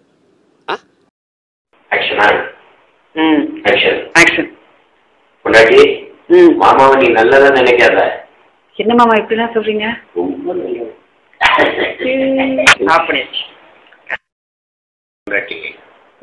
ஒண்ணு கெட்டவல்லடி உன் கவுண்டர் வரல அப்புறம் அப்படின்னா பின்ன கேடு கெட்டவன். ஆனா இவன் எப்பேற்பட்ட ஃப்ராடு பாருங்க. 2011 பேட்டி கொடுக்கும்போது அவன் என்ன சொல்லியிருந்தான் அப்படின்னா, எனக்கு அந்த அந்த நடிகை வந்துட்டு பெருசா பரிச்சயமே கிடையாது, ஷூட்டிங்ல ஒரு 5-6 நாள் தான் தெரியும் அப்படின்னு சொன்னான். ஒண்ணு. ரெண்டாவது, இந்த சிம்பத்தி கிரியேட் பண்றதுக்காக நான் வந்து ஈழத்துல இருக்கக்கூடிய ஒரு பெண்ணை தான் திருமணம் செய்வேன் அப்படின்னு ஒண்ணு சொன்னான். 2. மூணாவது, இவன் 2011 அப்படி பேசினான்ல, 2011 பேசினதுக்கு அப்புறம் 2013 கயல்விழியை கல்யாணம் பண்ணிட்டான். நீங்க அந்த வீடியோல இன்னொரு விஷயத்த ஒண்ணு கவனிங்க. இவன் பாருங்க, அந்த நடிகை கூட தொடர்புல இருந்தான், ஆனா என்ன சொல்றான்னா எனக்கு யாருன்னே தெரியாதுன்னு சொல்லிட்டான். அதே மாதிரி ஒரு ஈழத்து பெண்ணை தான் திருமணம் செய்வேன் அப்படின்னு சொன்னா, இதை விட ஹைலைட் என்ன தெரியுமா, இவன் அந்த நேரத்துல கயல்விழியை கல்யாணம் பண்ற ஒரு மோட்டிவ்ல தான் இருந்திருக்கான். அதனாலதான் அந்த வீடியோல ஒண்ணு சொல்லியிருப்பான், அவனை மீறி தப்பி தேவை சொன்ன ஒரு விஷயம் தான் அது. என்னன்னா, நான் கயல்விழி அப்படின்ற ஒரு ஆவியை ஏவி விட்டு அவங்கள மிரட்டினதான் அவங்க என்கிட்ட சொல்றாங்க அப்படின்னு அந்த வீடியோல அவனே வளரிருப்பான். நீங்க கயல்வெளின்னு ஒரு ஆவியை மேல ஏவி விட்டு விட்டீங்க, நீங்க கயல்வெளின்னு ஒரு ஆவியை மேல ஏவி விட்டு விட்டீங்க, அந்த ஆவியை நீங்க திருப்பி அழைச்சிக்கிட்டு இது பண்ணணும், இல்லைன்னா நானும் என் குடும்பமும் எழுதி வச்சு செத்து போயிடும், எங்க சாவுக்கு நீங்க தான் மிரட்ட தொடங்க ஆரம்பிச்சிட்டாங்க. நல்லா யோசிச்சு பாருங்க, ஒரு நடிகை கூட தொடர்புல இருந்து அந்த நடிகை கழட்டி விடுறதுக்காக அந்த நடிகை யாருன்னே தெரியாதுன்னு சொன்னா, சிம்பத்தி கிரியேட் பண்றதுக்காக நீ இழுத்து பண்ணதான் கல்யாணம் பண்ணணும்னு சொன்ன அவன் அந்த வார்த்தையை சொல்றான், ஒரு கயல்வெளி அப்படின்ற ஒரு ஆவி ஏவி நான் அவங்கள இது பண்ணதான் அவங்க சொல்றாங்க அப்படின்னு நக்கலா பேசினான். ஆக்சுவலா இவன் என்ன பண்ணிருக்கான் அப்படின்னா, அந்த நடிகையை கழட்டி விடணும் அப்படின்றதுக்காக கயல்வெளியை வச்சு அவன் மிரட்டி இருக்கிறான். அந்த மிரட்டினதுனால அவங்க பயந்து, நீ இந்த மாதிரி கயல்வெளி வச்சு என்ன மிரட்டுற, நீ இந்த மாதிரி மிரட்டினா நானும் என் குடும்பம் தற்கொலை பண்ணிப்போம் அப்படின்னு சொல்லி அவங்க இவங்கிட்ட பேசியிருக்கிறாங்க. அதை தான் இவன் இப்படி சொல்லியிருக்கிறான். அதை அவனுக்கு தெரியாமலே இந்த மாதிரி சொல்லிட்டான். நீங்க கயல்வெளின்னு ஒரு ஆவியை மேல ஏவி விட்டு விட்டீங்க, நீங்க கயல்வெளின்னு ஒரு ஆவியை மேல ஏவி விட்டு விட்டீங்க, அந்த ஆவியை நீங்க திருப்பி அழைச்சிக்கிட்டு இது பண்ணணும், இல்லைன்னா நானும் என் குடும்பமும் எழுதி வச்சு செத்து போயிடுவோம், எங்க சாவுக்கு நீங்க தான் மிரட்ட தொடங்க ஆரம்பிச்சிட்டாங்க. இப்ப தெரியுதா அந்த நடிகை ஏன் இவனை விட மாட்டேன்றாங்க அப்படின்னு. இவனுங்க எல்லாம் என்ன நினைச்சானுங்கன்னா, இல்ல அந்த ஆளுங்கட்சியில இருக்க முக்கியமா அந்த திமுக தான் வந்துட்டு அந்த நடிகையை தூண்டி விட்டு இந்த மாதிரிலாம் பேச வைக்கிறாங்க அப்படின்னு. ஆக்சுவலா மேட்ரு அது கிடையாது. இந்த ஆளு இந்த கயல்வெளி அவங்களை கல்யாணம் பண்ணுன்றதுக்காக அவங்க அப்பா சபாநாயகர் அப்படின்றதுனால ஆளுங்கட்சி அந்த அதிகாரத்தை வச்சு கயல்வெளியை வச்சு அந்த நடிகையை மிரட்டினதுனாலதான் இவனை இப்ப வரையும் விட மாட்டேன்றாங்க.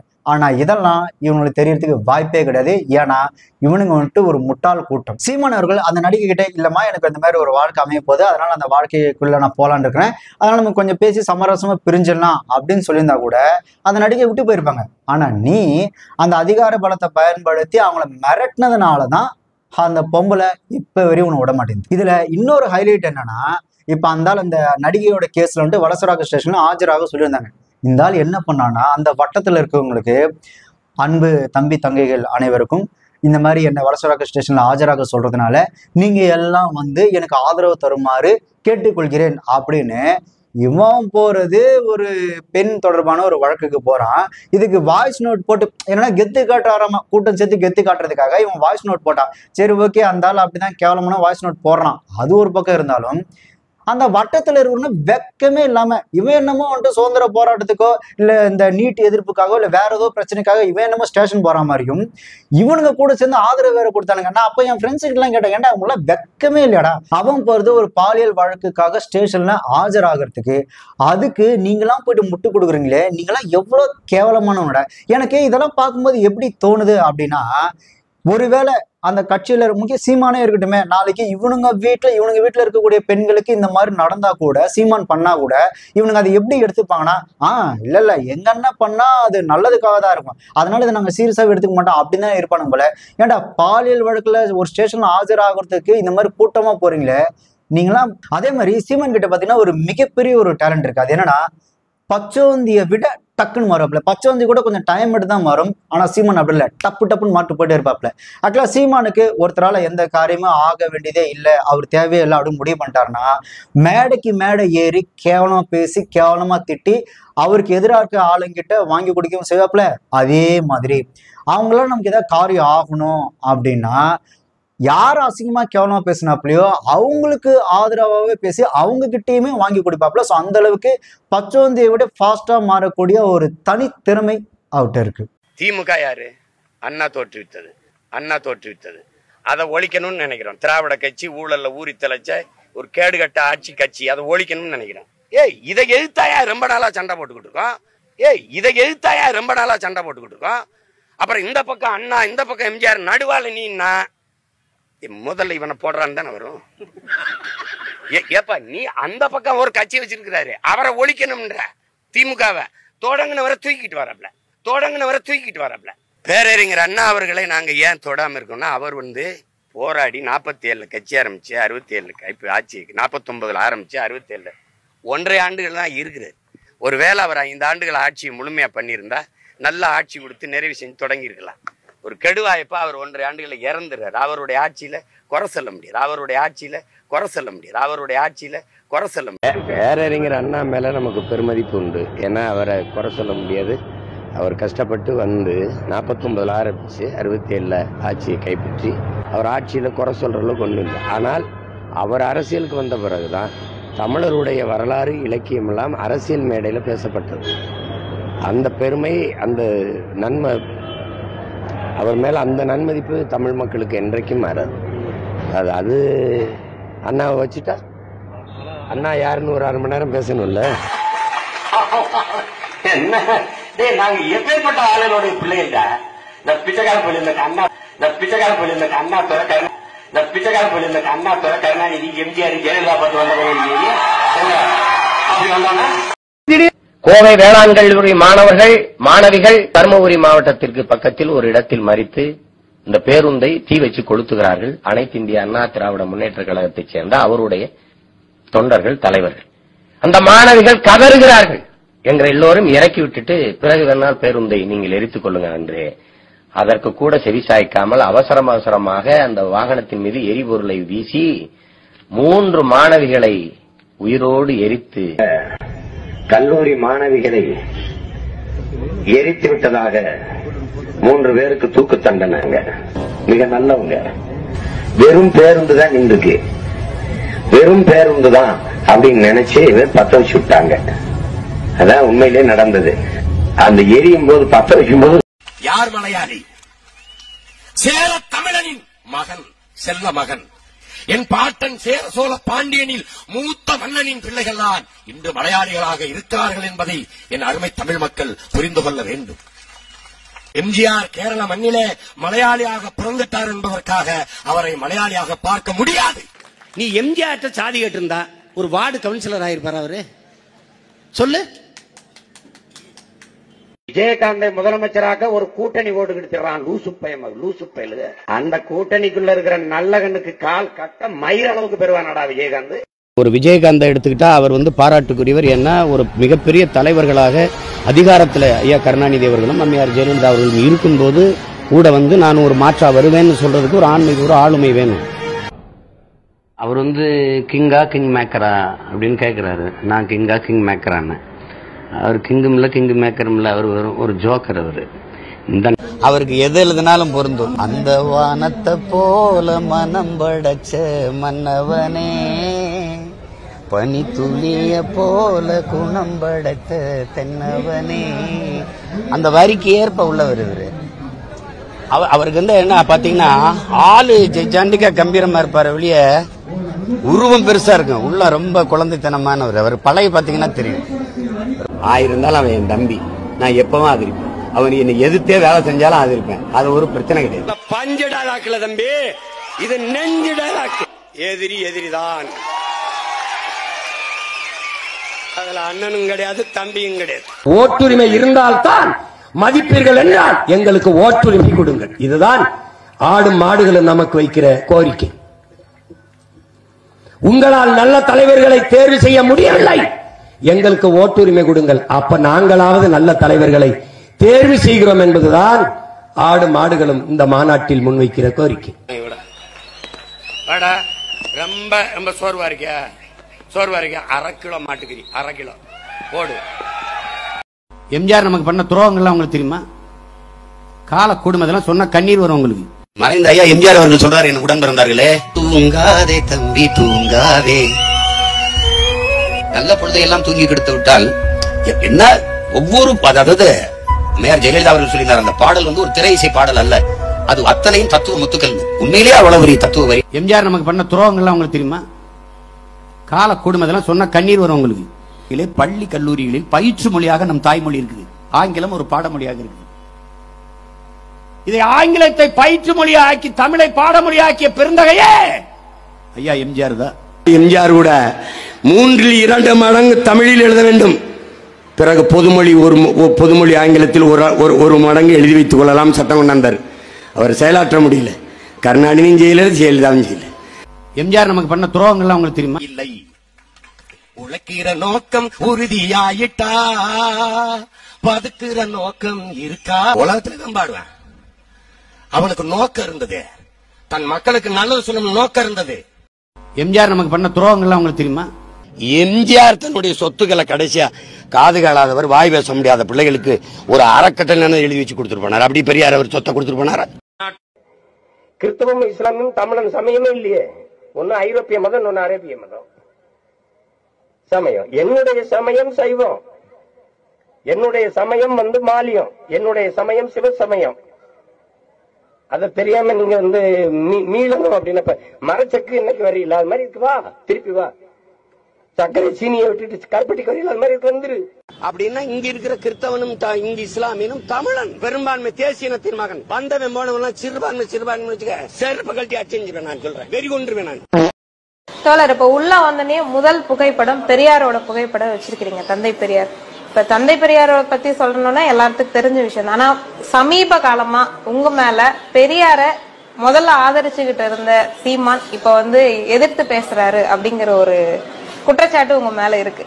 அதாவது பெரியார நம்ம விமர்சிச்சு பேசுனத எங்கேயாவது ஒரு சான்று, ஒரு காணொலி ஆவணம் அல்லது ஒரு பேச்சுல ஒரு பேட்டியில எங்கேயாவது சொன்னதை காட்டினா நம்ம அதை பேசலாம். கொள்கை என்ன? பெரியாரை எதிர்க்கிறது. பெரியாரை எதிர்க்கிறது உன்னோட திராவிட சித்தாந்தத்தின் வேற எது? பெரியாரு வெட்டி சாய்க்கிறது. வேற ஏதாவது விளக்க வேணுமா? என்னுடைய ஐயான, என்னுடைய தாத்தன், நான் அவனுக்கு பேரன். இதுக்கு இளங்கவனும் பேரன்னு போடுவான். நான் கொள்கை பேரன், நான் தான் நிஜம். எங்க ஐயா இருந்தா யாரு உன் பேரன்னு என்னைத்தான் சொல்றாரு, அவரை சொல்ல மாட்டார். யாருங்க சொன்னது? நான் நாட்டுல இருந்தவங்க. சுபாஷ் சந்திர போஸ் படம் இருந்ததுங்க, எம்ஜிஆர் படம் இருந்தது. எங்க பெரியார் படம் இருந்தது வீட்டுல? எங்க அண்ணன் என்னைக்கு இங்க பெரியார பத்தி பேசியிருக்காப்ல? பெரியார் ஒரு கருத்தியல் புரட்சியாளன், பெரியார் ஒரு கருத்து பெட்டகம் என்றால் களத்திலே இதை நிகழ்த்திய தலைவன் பிரபாகரன். இதைத்தான் என் அண்ணன், என் தலைவன் என்னிடத்திலே சொன்னார். பெரியாரின் சிந்தனைகளை படித்து வளர்ந்த பிள்ளைகள், பேரறிஞர் அண்ணா என்ற பெருமகனின் பேச்சை கேட்டு எழுத்தை படித்து வளர்ந்த பிள்ளைகள், தூர தேசத்திலே வாழ்ந்த நாங்கள் போராளிகளாக மாறி நிற்கிறோம். பெரியார் என்ற பெருமகனின் நிழலிலே வளர்ந்தவர்கள், அவர் அடிச்சுவரிலே பாதை எடுத்து பயணித்தவர்கள், பேரறிஞர் அண்ணா என்ற பெருமகனின் தம்பிகள், தலைவர்கள். நீங்கள் வாழ்கிற நிலத்திலே வெறும் வாக்காளிகளாக ஆகியிருக்கிறீர்கள் என்று என்னிடத்திலே சொன்னார். மயில் கேகல, மயில் குளிர்ல தான் தோகை விரித்து ஆடும். ஆனால் அந்த மயில் குளிரில் நடுங்குகிறதோ என்று எண்ணி அஞ்சி போர்வையை போற்றி நான் பேகன். அதனால் அவன் ஆகச் சிறந்த கொடை வல்லன். மயில் நம்ம பாட்டு எனக்கு போர்வை கொடு குளிர்ந்து பேகன்னு கேட்கல. அந்த செயல் உண்மையிலே பைத்தியக்கார செயல், உண்மையிலே பைத்தியக்காரத்தனம். ஏன்னா மயில் சிலு சிலு சிலு சிலு அந்த குளிர் காத்து அடிக்கும் போது தான் தோகையை விரிச்சு ஆடும். இவன் நம்ம பாட்டை போரை போத்து கொண்டு விட்டான். படிக்காத என் தாத்த காமராஜ் படிக்க உங்க பெரியார் கிட்ட ஒரு இன்ஸ்டியூஷன் சொல்றா, ஒரு எலிமெண்டரி ஸ்கூல் சொல்றா. உங்க பெரியார் கொடுத்த நன்கொடை ஒன்னு சொல்றா, 100 ரூபாய் சொல்றேன்.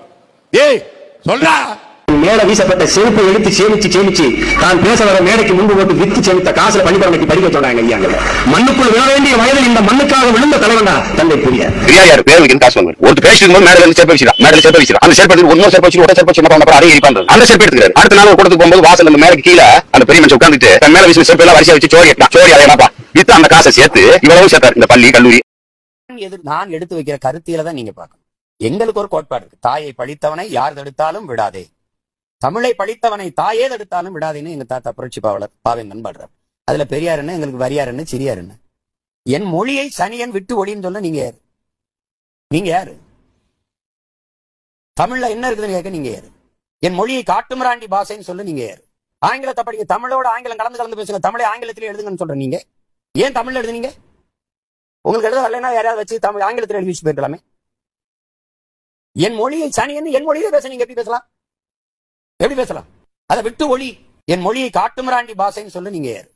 எங்க ஐயா காட்டுமிராண்டி மொழி ஏன் காட்டுமிராண்டி மொழி எங்க ஐயா சொல்றாரு? ஏன் சொல்றாரு? இந்த புராண புலிகளை இருந்து இந்த மொழி பிரிக்க முடியலையேங்கிற வேதனை அதே தலைவன் தான் சொல்றான்.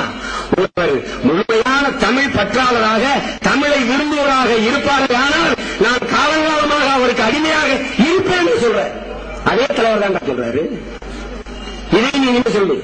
காட்டுமிராண்டி மொழி ஏன் சொன்னா, உங்க ராமாயணம், உங்க மகாபாரதம், உங்க பாஞ்சாலி சபதங்கள், ஏழவு கர்மாந்தரம், தேவாரம், திருவாசனம், அந்த புராண புலிகளை சுமந்த மொழியாக, கொண்ட மொழியாக இந்த தமிழ் இருந்து போகிறதே நினைச்ச ஆதங்கத்தில் சொன்னார் காட்டுமிராண்டி மொழி. ஒருவருக்கு மொழி மேல பற்றில்லாமையாடா, இந்த நாட்டு மேலையும் இந்த மக்கள் மேலையும் பற்றில்லாமையா தனி தமிழ்நாடு கேட்ட முதல் தலைவன் இந்த நாட்டில் தந்தை பெரியார். உங்களுக்கு தெரிவிக்கிறேன், பிறந்த அவர்கள் பூர்வீக குடி, அவர்கள் பாட்டு தாத்தா பிறந்த மண் கர்நாடக எல்லை பகுதியில் இருக்கு இன்னைக்கு. ஆனால் தனித்தமிழ்நாடு கேட்டு தந்தை பெரியார் அவர்கள் இந்திய தேசிய வரைபடத்தை இருக்கிற போது, தமிழ்நாட்டை இப்படி பிடித்துக் கொண்டு இந்திய தேசிய வரைபடத்தை இருக்கிற போது, அவர் பிறந்த அவர் தாயக மண்ணான கர்நாடக மண்ணும் சேர்ந்துதான் இருந்தது என்பதை நீங்கள் கவனித்து வச்சுக்கிறீங்க. தந்தை பெரியாரு தமிழகத்தின் துறை யாரு? தந்தை பெரியாரு யார் அரசியல் கட்சி ஆரம்பிச்சாலும் நீ ஏன் வர, நீ எதுக்கு வர அப்படின்னு கேட்கறதோட மட்டும் இல்லாம, நீ ஏன் இப்படிலாம் பேசுற, உனக்கு யாரு இப்படிலாம் எழுதித்தரா, நீ அண்ணன் கிட்ட வா, அண்ணன் எழுதித்தர, நான் உனக்கு நல்லா எழுதித்தரேன் அப்படின்னு சொல்லி அடுத்தனை முடிச்சு நோண்டிட்டு இருக்கிறிய. நீ அவ்வளவு பெரிய ஒரு அரசியல் ஞானி விஸ்வகுரு அப்படின்னா, உனக்கு அவ்வளவு அரசியல் அறிவு இருக்குன்னா 15 வருஷமா நீ அரசியல் வச்சு நடத்துற. ஒரு எம்எல்ஏ சீட்டு கூட இல்லை, ஏன் வார்டு மெம்பர் சீட் கூட உன்கிட்ட சுத்தமா இல்லை அப்படின்னும் போது நீ இன்னொருத்தருக்கு அட்வைஸ் பண்ற பாத்தியா, அதுதான் இது.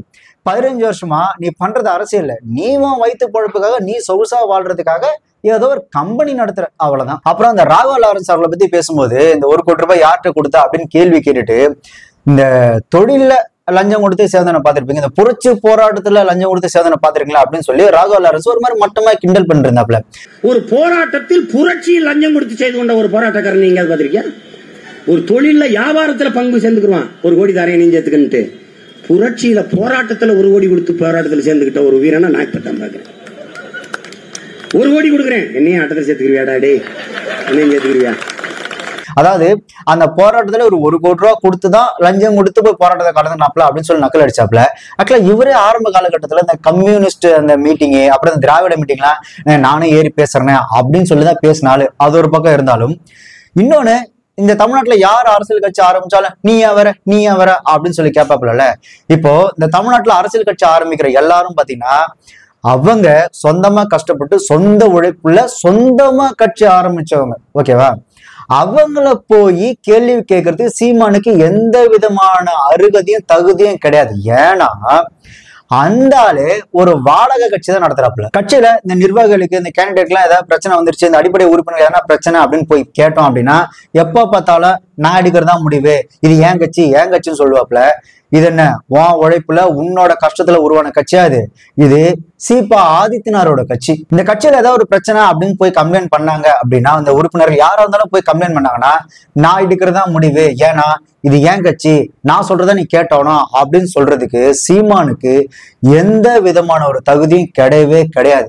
ஏன்னா இது சீமானோட உழைப்புல உருவான கட்சியே இல்லை, இது சீபா ஆதித்யநாதரோட கட்சி. இந்த தினத்தந்தி நிறுவனர் இல்லையா, அவரோட கட்சி இந்த நாம் தமிழர் கட்சி. சீபா ஆதித்யநாத் அவர்கள் 1942ஆம் வருஷம் தமிழ் ராஜ்யம் அப்படின்ற ஒரு கட்சி ஆரம்பிச்சிருந்தாரு. அதை உலக வாழ் தமிழர்களுக்காக, தமிழ் மக்கள் நலனுக்காக 1958ஆம் வருஷம் நாம் தமிழர் இயக்கம் அப்படின்ற பேர்ல ஆரம்பிச்சிருந்தாரு.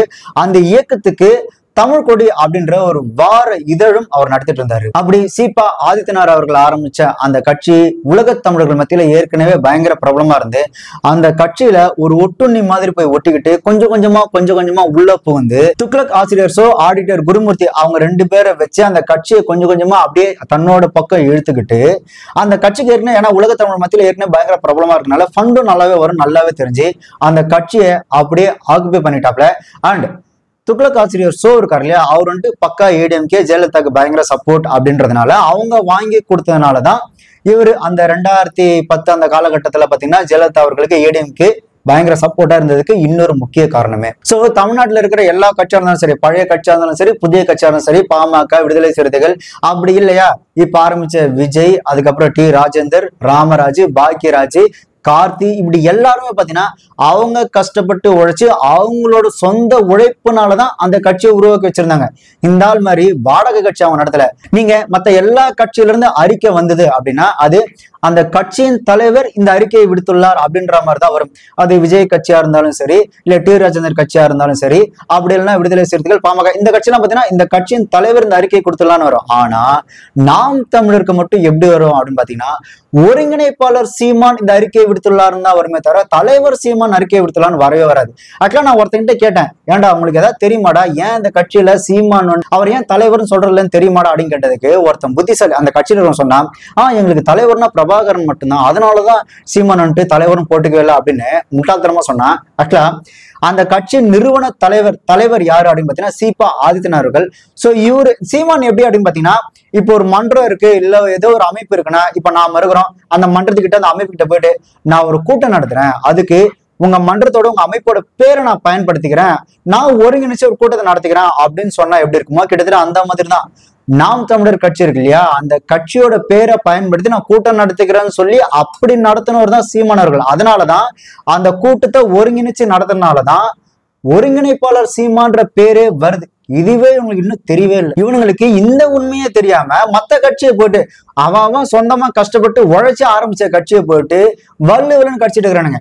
டேய், நீங்க இந்த மத்த கட்சி இந்த உழைச்சு ஆரம்பிச்சு ஒரு சில கட்சி ஆரம்பிச்சார பார்த்தீங்களா, அவனை போயிட்டு நீங்க வள்ளுவலன் கடிக்கிறதுக்கு முன்னாடி உங்களுக்கு உண்மையிலேயே சூடு சொர்ணம் ஏதாவது இருந்ததுன்னா முதல்ல சொந்தமா ஒரு கட்சி ஆரம்பிச்சு அந்த கட்சியின் வாயிலா போயிட்டு அடுத்தவனை கேள்வி கேளுங்கடா.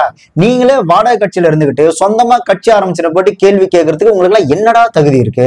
முதல்ல சொந்தமா கட்சி ஆரம்பிங்க, அப்புறம் சொந்தமா கட்சி ஆரம்பிச்சுன்னு பார்த்து கேள்வி கேளுங்க. அப்புறம் சீமான் இன்னொன்னு சொல்லியிருந்தாரு மேடையில, கிறிஸ்தவமும் இஸ்லாமும் சாத்தானின் பிள்ளைகளா மாதிரி பல வருஷம் ஆயிடுச்சு அப்படின்னு பேசியிருக்காப்ல.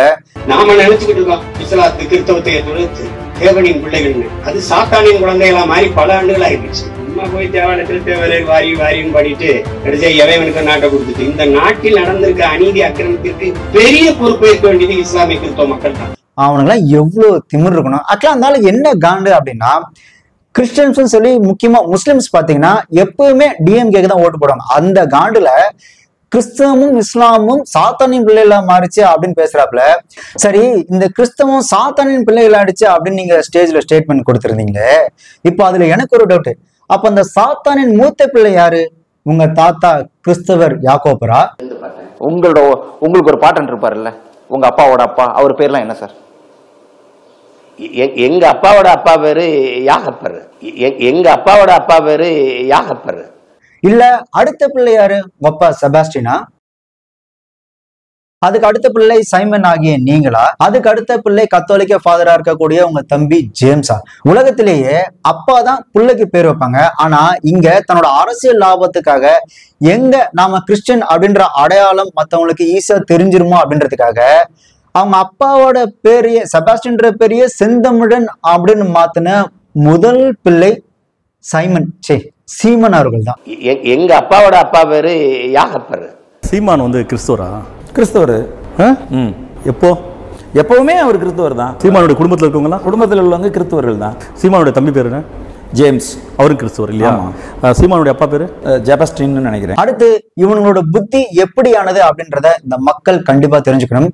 நாம் தமிழர் கட்சி ஆவணம் அப்படின்னு ஒரு புக் ஒண்ணு இருக்கு. அந்த புக்ல 39வது பேஜ்ல 3வது பேரா என்ன போட்டிருப்பாப்ல அப்படின்னா, முகமதியமும் அதாவது இஸ்லாமும் கிறிஸ்தவமும் தமிழ் தேசியத்தை ஒவ்வொரு காலத்தில் ஆளுமை செலுத்தியவை, சட்ட பாதுகாப்பு சொத்துடைமை வலுவும் பன்னாட்டு பின்புலம் கொண்டு மத வழி தனி இன கட்டுமானம் கொண்டவை. முகமதிய தமிழரும் கிறிஸ்தவ தமிழரும் தங்களுடைய முதன்மை அடையாளம் தமிழ் தேசிய அடையாளமே என்று உணர்ந்தறிந்து வருவாராயின் நட்பு முரண் வகையிலும் அல்வழி பகைமுரண் வகையிலும் இடம்பெறுவர். இவர்கள் எச்சரிக்கையோடும் விழிப்புணர்வோடும் அன்போடும் கையாளப்பட வேண்டிய தரப்பினர். நல்லா புரிஞ்சுக்குங்க, முகமதியும் அதாவது இஸ்லாமும் கிறிஸ்துவமும் இவர்கள் எச்சரிக்கையோடும் விழிப்புணர்வோடும் கையாளப்பட வேண்டிய தரப்பினர். இதுல இடையில அன்போட வேற. ஆக்சுவலா இது எப்பேற்பட்ட ஒரு பிரிவினைவாத வார்த்தைகள் தெரியுமா? இஸ்லாமும் கிறிஸ்தவமும் சட்ட பாதுகாப்பும் பணபலமும் பன்னாட்டு பின்புலமும் இருக்கிறதுனால அவங்க கிட்ட நம்ம எச்சரிக்கையா இருக்கணும், அவங்க அன்போட வந்தா நம்ம அனுசரிக்கணும், அப்படி இல்லைன்னா அவங்க கிட்ட விழிப்புணர்வோட எச்சரிக்கையாவும் இருக்கணும்னு சொல்றியே. நீ எப்பேற்பட்ட ஒரு கேவலமான ஒரு பிரிவினைவாத புத்தியோட இருக்கிற ஆள் இப்ப நல்லா தெரியுதா? நீ எப்பேற்பட்ட ஒரு கேவலமான பிரிவினைவாதினி? அதுவும் தமிழ் தேசியம் என்று உணர்ந்து வருவாயின் அவங்களோட நட்பு முரணா இல்லைன்னா பகை முரணா? இப்போ அது என்ன இஸ்லாமும் கிறிஸ்தவம்? ஏன் ஹிந்துல யாரும் வந்துட்டு தமிழ் தேசத்துக்கு எதிராக இருந்ததே கிடையாதா? அப்படின்லாம் மத்த மதத்துல இந்த புத்திசம் இந்த ஜென் இதெல்லாம் யாரும் எதிராக இருந்ததே இல்லையா? அது என்னடா இஸ்லாமும் கிறிஸ்தவமும் அவங்க வந்துட்டு சட்ட பாதுகாப்பு பணபல பாதுகாப்பு பன்னாட்டு பின்புலன்னு எதுக்கு அப்படி கேவலமான ஒரு பிரிவினத்தை தூண்டி எதுக்கு இப்படி ஒரு கேவலமான ஒரு குழப்பு? கிறிஸ்தவம் இஸ்லாமும் தமிழன் சமயமே இல்லையே. ஒன்னு ஐரோப்பிய மதம், ஒன்னு அரேபிய மதம். சிவகோத்திரம். ஏன்னா நாங்க சிவ சமயம். எங்க அப்பாவுடைய சொத்து பத்திரம் இருக்கு, நீங்க வாங்க நான் வீட்டுல காட்டுறேன். சிவ கோத்திரம்னு எழுதிருக்குது. அதுல உங்களுக்கு ஒரு பாட்டன் இருப்பாருல்ல, உங்க அப்பாவோட அப்பா, அவர் பேர்லாம் என்ன சார்? எங்க அப்பாவோட அப்பா பேரு யாகப்பர். நாம நினைச்சுக்கிட்டு இருக்கோம் இஸ்லாத்து கிறிஸ்தவத்தை தொழுத்து தேவனின் பிள்ளைகள்னு, அது சாத்தானின் குழந்தைகளா மாதிரி பல ஆண்டுகள் ஆயிடுச்சு. சும்மா போய் தேவான திருத்தேவரை வாரின்னு பண்ணிட்டு கடைசியா இறைவனுக்கு நாட்டை கொடுத்துட்டு இந்த நாட்டில் நடந்திருக்க அநீதி அக்கிரமத்திற்கு பெரிய பொறுப்பு ஏற்க வேண்டியது இஸ்லாமிய கிறிஸ்தவ மக்கள் தான். சீமான் வந்து கிறிஸ்தவரா? கிறிஸ்தவர். எப்பவுமே அவர் கிறிஸ்தவர் தான். சீமானுடைய குடும்பத்தில் இருக்கவங்களா? குடும்பத்தில் உள்ளவங்க கிறிஸ்தவர்கள் தான். சீமானுடைய தம்பி பேரு என்ன? ஜேம்ஸ். அவரும் கிறிஸ்துவர் இல்லையா? சீமானுடைய அப்பா பேரு ஜெபஸ்டின்னு நினைக்கிறேன். எங்க அப்பாவோட அப்பா பேரு யாகப்பர். அப்புறம் அதனோட யார் அரசியல் கட்சி ஆரம்பிச்சாலும் இல்ல எந்த ஒரு நபருக்கு முன்னாடி ஒரு கூட்டம் கூடினாலும் எந்த ஒரு நடிகர் வந்தாலும் நீ தமிழ்னா, நீ தெலுங்குனா, நீ மராட்டியனா, நீ கன்னடனா சொல்லி எதுக்கு குலைச்சிட்டே இருக்கிற? இப்போ பிரச்சனை என்ன? ரஜினிகாந்த் தமிழனா, அஜித் தமிழனா, பிரபுதேவா தமிழனா, அர்ஜுன் தமிழனா, பிரகாஷ்ராஜ் தமிழனா, நகுல் தமிழனா, நரேன் தமிழனா, ஆரியா அப்படின்னு ஒருத்தன் சொல்றான் ஒரு மலையாளி. மான தமிழனா மராட்டியனாங்கிற சண்டை. விஜயகாந்தா முதலமைச்சர் ஆக்கிரணும்னா ஆந்திராவில் ஆகு, தெலுங்கானால போய் ஆயிக்க. ஏன் ஊர்ல உனக்கு என்ன வேலை? தமிழ்நாட்டு தமிழன் தான் ஆள வேணும், தமிழன் தான் அதிகாரம் செலுத்தணும் அப்படின்னு நீ சொல்ற. சரி, ஓகே, நான் பாயிண்ட் ஆஃப் படியே வரேன். எனக்கு இந்த மாதிரி பிரிவினைவாதம் பேசல கொஞ்சம் கூட விருப்பம் இல்லை. ஆனா அவங்களுக்கு இப்படிதானே பதில் சொல்லணும், அதனால அப்படியே சொல்றேன். இப்ப நீ என்ன சொல்ல வர? தமிழன் தான் அதிகாரம் செலுத்தணும், தமிழன் தான் ஆளணும் சொல்ற. சரி, ஓகே, அதை நான் ஏத்துக்கிறேன். ஆனா அதை நீ ஏன் சொல்ற? அப்படி பார்த்தா கூட உனக்கு அதை சொல்றதுக்கு எந்த உரிமையும் கிடையாது. ஏன்னா முதல்ல நீயே தமிழன் கிடையாது. உங்க தாத்தா யாகோப்பர் யாரு? மலையாள கிறிஸ்தவர். உங்க தாத்தா யாகோப்பு மலையாள கிறிஸ்தவர். ஆக்சுவலா நீயே ஒரு மலையாளி தான். உங்க பரம்பரையே ஒரு மலையாளி பரம்பரை தான். ஒரு மலையாளி பரம்பரையான நீ தமிழ்நாடு எங்களை எப்படி நீ ஆதிக்கம் செலுத்த முடியும்? நீ எப்படி எங்களுக்கு வந்துட்டு ஆர்டர் போட முடியும்? உனக்கு என்ன ரைட்ஸ் இருக்கு? முதல்ல நீயே தமிழன் கிடையாது. ஏன்டா தம்பிங்களா, இந்த ஊர்ல இருக்கவங்கலாம் வாங்கி குடிச்சு பார்த்தா அவன் தமிழனா, தெலுங்கனா, கன்னடனா, மராட்டியனான்னு சொல்லி டெஸ்ட் பண்ணீங்களே. உங்க பக்கத்துலயே மொன்ன இருந்தாரு, ஏன் மொன்ன கிட்ட வாங்கி கொஞ்சம் குடிச்சு போய் டெஸ்ட் பண்ண வேண்டியதானே? மொன்னனே தமிழ் கிடையாதுரா, அவரே மலையாளி. அவங்க தாத்தா யாகோப்பர் ஒரு கிறிஸ்தவ மலையாளி. இதுவே தெரியாம நீங்கெல்லாம் அடுத்தவனை வந்து கிண்டல் பண்ணிட்டு இருக்கிறீங்க. அடுத்தவன் தமிழா, தெலுங்கா, மலையாளமா சொல்லி பேசிட்டு இருக்கீங்களே. நீயே ஒரு அடிமுட்டாளா இருக்கிற. இதுல நீ அடுத்தவன் எப்படா தற்கொலைன்னு சொல்ற? அடுத்து இவன் பேசுறதுல ரொம்ப ரொம்ப கவனிக்க வேண்டிய முக்கியமான ஒரு விஷயம் என்ன அப்படின்னு பாத்தீங்கன்னா, கல்விக்கு எதிராக பேசுறது. எப்ப பார்த்தாலும் அவன் படிச்சானா, இவன் படிச்சானா, அவன் பெரிய ஆள் ஆகலையா, இவன் பெரிய ஆள் ஆகலையா, நீயும் படிக்கணுன்ற அவசியம் இல்லை. படிச்சா படிக்காட்டி இப்போ படிப்புக்கும் அறிவுக்கும் சம்மந்தமே இல்லை. அதுல ஒரு விஷயமே கிடையாது. கல்வின்றது ஒரு முக்கியமான ஒரு விஷயமே இல்லை. ஆடு மாடு மேயி, நான் உனக்கு அரசாங்க வேலை போட்டு தரேன், நீ படிக்கலாம் கூட பரவாயில்ல, உனக்கு லட்சக்கணக்கில் சம்பளம் போட்டு அரசாங்க வேலை தரேன் அப்படின்னு கல்விக்கு எதிராக பேசுறது. அதுலயும் இந்த தனித்திறனுக்கு கல்வியை வளர்த்து நான் உனக்கு வேலை போட்டு தரேன்றான். அவன் தனித்திறன் அப்படின்னு சொல்ல வருது என்னன்னா குலத்தொழில். இந்த கல்வி முறையே நாங்க வர்றோம், இந்த கல்வியை எடுத்து காரி துப்பி குப்பையில போடுறோம், வேற பாடம் எழுதுறோம். தனித்திறன் ஆற்றலுக்கு கல்வியை மாத்திரம். தனித்திறன் ஆற்றல் மற்ற பாடம் எல்லாம் படி, அதுல அதிக மதிப்பெண் பொருளை விடு. படிக்கவே வரலையா, ஒன்னும் கவலைப்படாத. ஊர் சுத்தி பார்க்க பிடிக்குமா, சுத்தி பாரு. நல்லா சுத்தி பார்த்துட்டியா, வா, உனக்கு அரசாங்க வேலை இருக்கு. என்ன வேலை? வெளிநாட்டுல இருந்து சுற்றுலா பயணி வரான்ல, அவனை ஊரை சுத்தி காட்டு. இந்த மாசம் உனக்கு 1 லட்ச ரூபாய் சம்பளம். அப்புறம் எவனும் தமிழ் படிச்சா வேலை கிடைக்குமா, தமிழ் படிச்சா சோறு கிடைக்குமா அப்படி எவனும் சொல்ல முடியாது. ஏன்னா அந்த படிக்காதவனுக்கு அரசு வேலை கொடுக்க போறேன். படிக்காதவர்கள் அவனுக்கு கவர்மெண்ட் வேலை கொடுக்க போறேன். ஆடு மாடு வளர்க்கறதுக்கு எனக்கு ஒரு கல்வி வந்தவன அரசு பணி ஆடு மாடு வளர்த்தல். இப்போ பல வருஷத்துக்கு முன்னாடி அவாலா என்ன பண்ணிருந்தாங்க, படிப்பெல்லாம் நம்மவா மட்டும்தான் படிக்கணும், அவாலா எப்படி படிக்கலாம், அவாலா படிச்சா முன்னேறிட்டாலாம் நமக்கு யாரு சேவை செய்யறது, சாக்கடை அல்றவா சாக்கடை தான் அள்ளணும், துணி துவைக்கிறவா துணி தான் துவைக்கணும், படிப்பு மட்டும் நம்ம வாளுக்கு மட்டும்தான் அப்படின்னு சொல்லிட்டு இருந்தாங்க இல்லையா. அதோட அப்டேட் வெர்ஷன் தான் தனித்திறனை வளர்க்குறேன், படிப்புலாம் முக்கியமே இல்லை, நீ ஆடு மாடு மெய்ய நான் உனக்கு அரசாங்க வேலை தரேன்றது அவளோட அப்டேட் வெர்ஷன் தான் இந்த மூதேவி பேசுறது. அறிவுக்கு இந்த கல்விக்கும் சம்பந்தமே கிடையாது. ஆக்சுவலா இந்தியால குலக்கல்வி, குருகுல கல்வின்னு ஒன்று இருந்து அதுல ஒரு குறிப்பிட்ட சமூகத்தினர் மட்டும்தான் படிக்க முடியும் அப்படின்ற இருந்த ஒரு விஷயத்த வெள்ளக்கார ஆட்சிக்கு வந்ததுக்கு அப்புறம் தான் அதனால ஒரு குறிப்பிட்ட சமூகம் மட்டும் படிக்குது, எல்லாரும் படிக்கணும் அப்படின்னு சொல்லி மெக்கால ஏதாவது ஒரு கல்வி திட்டத்தை கொண்டு வந்தார். அதை தான் இந்த பன்னாடு என்ன சொல்றேன்னா, நாங்களும் ஆட்சிக்கு வந்தா இப்ப இருக்கிற கல்வி முறையை அப்படின்னு தூக்கி போட்டு மெக்கால கல்வி முறையை தூக்கி போட்டு நாங்க திருப்பி தனித்திறன் கல்வி, அதாவது குலத்தொழில கொண்டு வரோம் அப்படின்னு சிம்பாலிக்கா சொல்றோம். நாங்க வர்றோம், இந்த கல்வியை எடுத்து காரி துப்பி குப்பையில போடுறோம். படிக்காதவர்கள் அவனுக்கு கவர்மெண்ட் வேலை கொடுக்க போறேன். ஆடு மாடு வளர்க்கறதுக்கு எனக்கு ஒரு கல்வி. தமிழ்நாட்டுல இருக்கிற ஒவ்வொரு பெற்றோரும் தங்களோட பிள்ளைகளை எப்படியாவது படிக்க வைக்கணும் அப்படின்றதுக்காக தான் எவ்வளவு கஷ்டப்பட்டாலும் பரவாயில்ல, தான் பிள்ளை எப்படியாவது படிச்சு முன்னேறி மேல போடணும் அப்படின்றதுக்காக தான் ஒவ்வொரு பெற்றோரும் அவ்வளோ கஷ்டப்படுறாங்க. கல்வி அப்படின்றது ஒரு சமுதாய முன்னேற்றத்துக்கு மிகப்பெரிய ஒரு படிகள். அந்த கல்வியை ஒருத்தன் கத்துக்கிட்டான், சமுதாயத்துல ஒருத்தன் முன்னேறி வந்தான் அப்படின்னா, ஒருத்தன் கல்வியை கத்துக்கிட்டாலே அவனுக்கு கீழே ஒரு 5 பேரை கையை பிடிச்சி மேல கூட்டு வர்றதுக்கு அந்த கல்வி தான் அவனுக்கு உதவும். அந்த கல்வியை நீ படிக்காத, நீ படிக்காம ஜாலியா இரு, தனித்திறனை வளர்த்துக்க, நீ வந்துட்டு ஆடு மாடு மேய், நான் உனக்கு வந்துட்டு சம்பளம் தரேன், அரசாங்க வேலை தரேன்னு சொல்லி இந்த கல்விக்கு எதிராக எவ்வளவு கேவலமா பேசியிருக்கான் தெரியுமா? சரி, ஓகே, இவன் தான் ஒரு அரசியல்வாதி, தன்னோட சுயநலத்துக்காக இப்படி பேசுறான் அப்படின்னா, அவன் கத்தி கத்தி பேசுறான் அப்படின்றதுக்காகவே அவன் என்ன பேசுறான்னு கூட தெரியாம கீழே இருக்க அவனுக்கு வந்துட்டு கை தட்டி இருக்கிறானுங்க. அவன் என்ன சொல்றான்னா, உன் வீட்டு பிள்ளைங்களை படிக்க அனுப்பாத, ஆடு மாடு மேய்க்க அனுப்பு, குலத்தொழில் பண்ண அனுப்புன்னு சொல்றான். அவன் என்ன சொல்றானே புரியாம நீ கீழே கை தட்டுறனா, உங்களாம் அறிவே இல்லையாடா கொஞ்சம் கூட? பைத்தியக்கார பொண்ணு, பைத்தியக்கார பையன் மகனே, பைத்தியக்கார பையல முட்டா பழ. இப்ப என்னை பாரு, மீன் பிடின்னு சொல்லு, மீன் பிடிக்கணும் குலத்தொழில், ஆடு மாடு வளர்க்கணும் குலத்தொழில், மறுபடியும் சீமா ஆடு மாடு மேய்க்க சொல்றோம். என்ன பண்ணலாம்? படிக்கணும். ஒப்பம் கொடுப்பான காசு ஓர்த்தா கொடுப்பான.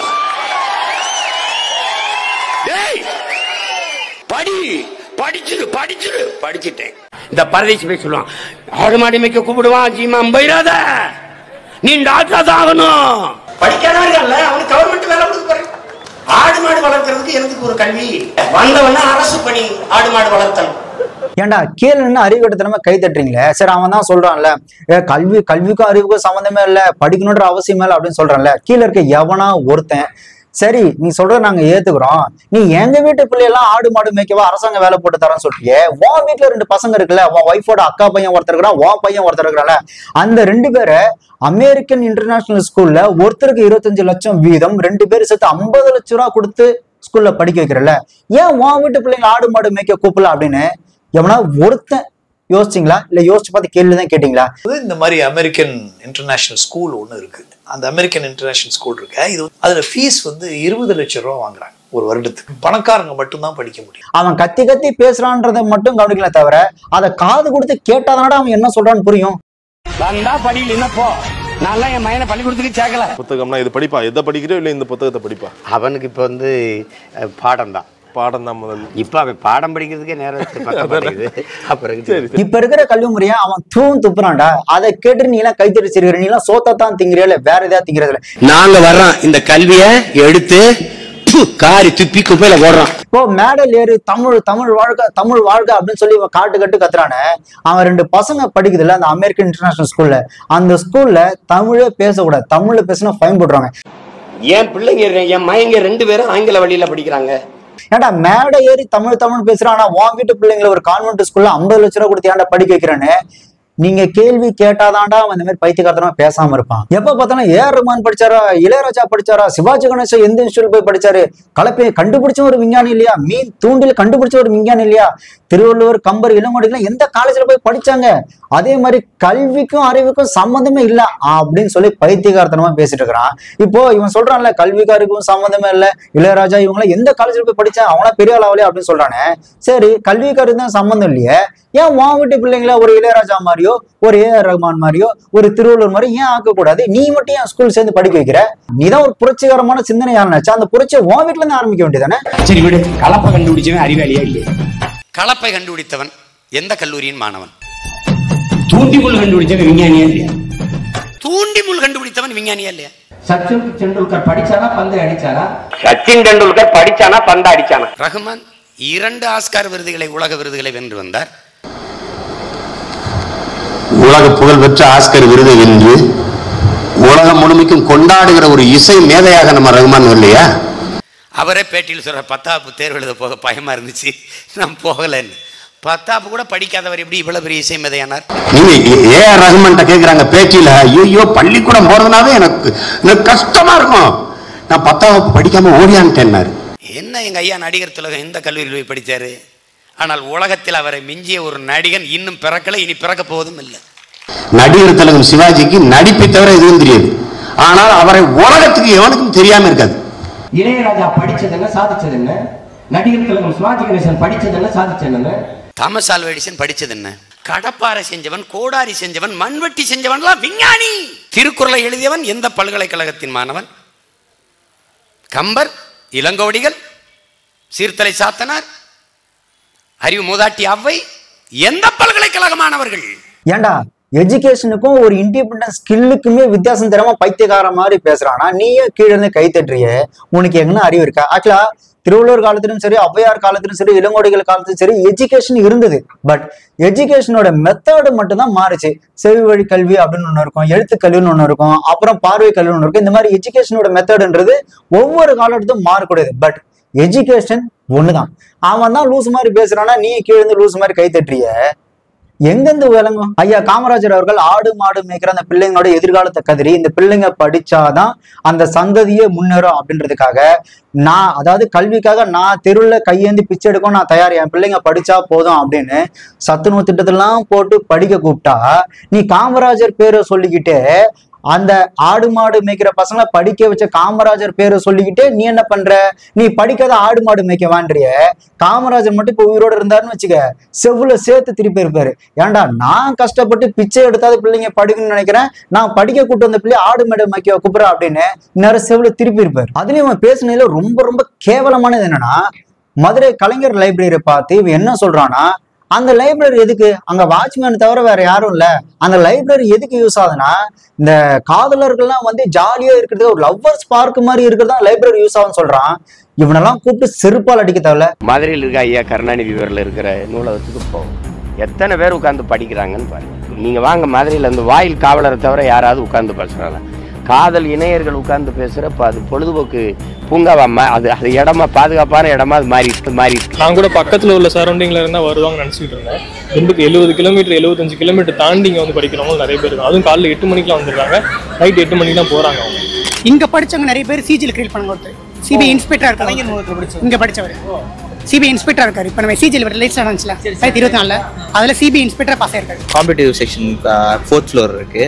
அங்கே வந்து எஸ்எஸ்சிக்கு புக்ஸ்லாம் இருக்குது, அது கொஞ்சம் யூஸ்ஃபுல்லாக இருந்துச்சு. சில பேர் வந்து காசு இருக்கிறவங்களாம் ஃபீஸ் கட்டி படிச்சிருவாங்க, அகாடமிக்ஸ் வந்து படிச்சிருவாங்க. ஆனால் சில பேர் இந்த மாதிரி கஷ்டப்படுறவங்களுக்கு படிக்கிற சாய்ஸ் கிடைக்கல. இந்த இடம் எப்படின்னா, இந்த அவுட்டர்ஸ் வராங்க, அதாவது வெளியூர்ல இருந்து வெளி ஸ்டேட்ல இருந்து கூட வந்து படிக்கிறாங்க. அதுக்கு என்னன்னா, இங்கே இருக்க அவ்வளோ ஃபெசிலிட்டிஸ் இங்கே இருக்கு. வெளியே இருந்துன்னா ஒரு எனக்கு தெரிஞ்ச 2 பேர் ஹைதராபாத்ல இருந்து, நம்ம ஹைதராபாத்ல வந்து ஒருத்தவங்க வந்து ரயில்வே படிக்கிறாங்க, இன்னொருத்தவங்க வந்து யூபிஎஸ்சி படிக்கிறாங்க. ஒருத்தர் இங்கே வந்து படிக்கிறாரு, ஒருத்தர் ராஜஸ்தான்காரரு. ஒரு லைப்ரரி ஒரு படிக்கிற இடம்டா அது. அந்த இடத்துல பாத்தீங்கன்னா வெளி மாநில இருந்து வந்து தனக்கு தேவையான புத்தகங்களை எடுத்து படிச்சுட்டு போறாங்க. அங்கிருந்து படிச்சு பெரிய பெரிய அதிகாரிகள் இங்க ஆயிட்டு தான் இருக்கிறாங்க. அதை விட முக்கியமா பெரிய பெரிய அதிகாரிகள் கூட தனக்கு தேவையான புத்தகங்களை அந்த இடத்துல தேடி கண்டுபிடிச்சு படிக்கிறாங்க. அப்பேற்பட்ட படிக்கிற ஒரு இடத்தையே அது ஒரு லவ்வர்ஸ் பார்க்குன்னு சொல்றானா, இதை கேட்டுட்டு நீங்களா அமைதியா இருக்கிறீங்க. இன்னும் அந்த கட்சியில இருக்கிறானா, உங்களோட மானம் கட்டவன் எவனுமே இருக்க மாட்டான்டா. மதுரையில் இருக்க ஐயா கருணாநிதி பேரில் இருக்கிற நூலகத்துக்கு போகும். எத்தனை பேர் உட்காந்து படிக்கிறாங்கன்னு பாருங்க. நீங்க வாங்க, மதுரையில் அந்த வாயில் காவலரை தவிர யாராவது உட்காந்து பேசுறாங்க? காதல் இணையர்கள் உட்கார்ந்து பேசுறப்ப அது பொழுதுபோக்கு பூங்காவாம அது இடமா பாதுகாப்பான இடமா அது மாறி. நாங்க வர்றோம், இந்த கல்வியை எடுத்து காரி துப்பி குப்பையில போடுறோம். இந்த சீமானோட எண்ணம் எப்படி இருக்கு அப்படின்னா, தமிழக மக்களை படிக்காத முட்டாளவே இந்த உத்தரப்பிரதேசம் பீகார் மாதிரியே வச்சிருக்கணும். இவனுக்கு படிச்சு கிடிச்சு அறிவுலாம் வளர்ந்துருச்சு அப்படின்னா, இந்த சீமான் கதை விடுறாரு பாத்தீங்களா, இந்த தேல் கொட்டிடுச்சு, இந்த பாம்பு கொத்தினா அதே இடத்துல நிக்கணும்னு, இந்த அறிவியலுக்கு அப்பாற்பட்டதையும் இந்த கட்டுக்கதெல்லாம் விடுறான் பாருங்க, தப்பு தப்பா பேசி கட்டுக்கதெல்லாம் விடுறான்ல, அந்த மாதிரி முட்டாள்தனமான பேச்சுகளையும். அது கடிச்சிருச்சுன்னா என்னன்னா கத்தக்கூடாதுன்னு எங்க அப்பா சொல்லி கொடுப்பாங்க. நாங்கள் ஆடு மாடு மேய்க்க வாழாது, தேலு பாம்பு கடிச்சிச்சுன்னா கத்தக்கூடாது உடனே. அதான் இல்லைன்னா அதே இடத்துல இருக்கும், அந்த விஷம் அப்படியே நிற்கும். நீங்கள் வேணால் சோதிச்சு பாருங்க. அப்படி உடனே தண்ணிக்குள்ள வண்டி விட்டீங்கன்னா அங்கேயே இருக்கும், ஏறாது. அத்தாடி பாம்புன்னா சரக்குன்னு வந்து இல்லை, யதார்த்தத்தை சொல்கிறேன். ஒருத்தன் இப்படி இல்லை இப்படி போயிட்டே இருந்திருக்கான் வயலில். அவன் கீழே போகும்போது இங்கே ஒரு சின்ன துவாரத்தில் பாம்பு இருந்து அவனை கடிச்சிருச்சு. என்னமோ கடிச்சிருச்சு கர்மம்னா விட்டுட்டு 3 நாளாக போய் அவன் பாட்டுக்கு இருந்திருக்கான். திருப்பி அடுத்து 3 நாள் கழிச்சு அந்த இடத்துல போகும்போது அந்த பொத்துல பாம்பு அப்படி நின்று இருந்திருக்கு. அத்தாடி அன்னைக்கு நம்மளை பாம்பளடா கடிச்சிருக்கு நான் பாருங்க, சத்துன்னு செத்து சரக்கு ஏறிடுச்சு. அதுதான் பிரச்சனை. கத்திட்டு கடிச்சு கொம்பாடு போயிட்டு இருக்க. சரி இரு பார்த்துக்கிறோன்னா அப்படியே தண்ணிக்குள்ள விட்டோம்னா அங்கேயே இருக்கும், விஷம் ஏறாது. எனக்கெல்லாம் தேல் கொட்டிச்சுன்னா ரொம்ப வலிக்கும்பாங்க. தேல் கொட்டிச்சா ரொம்ப வலிக்கும் போல் இருக்கு. அப்ப ரொம்ப வலிக்கும் பயம் காட்டுவாங்க.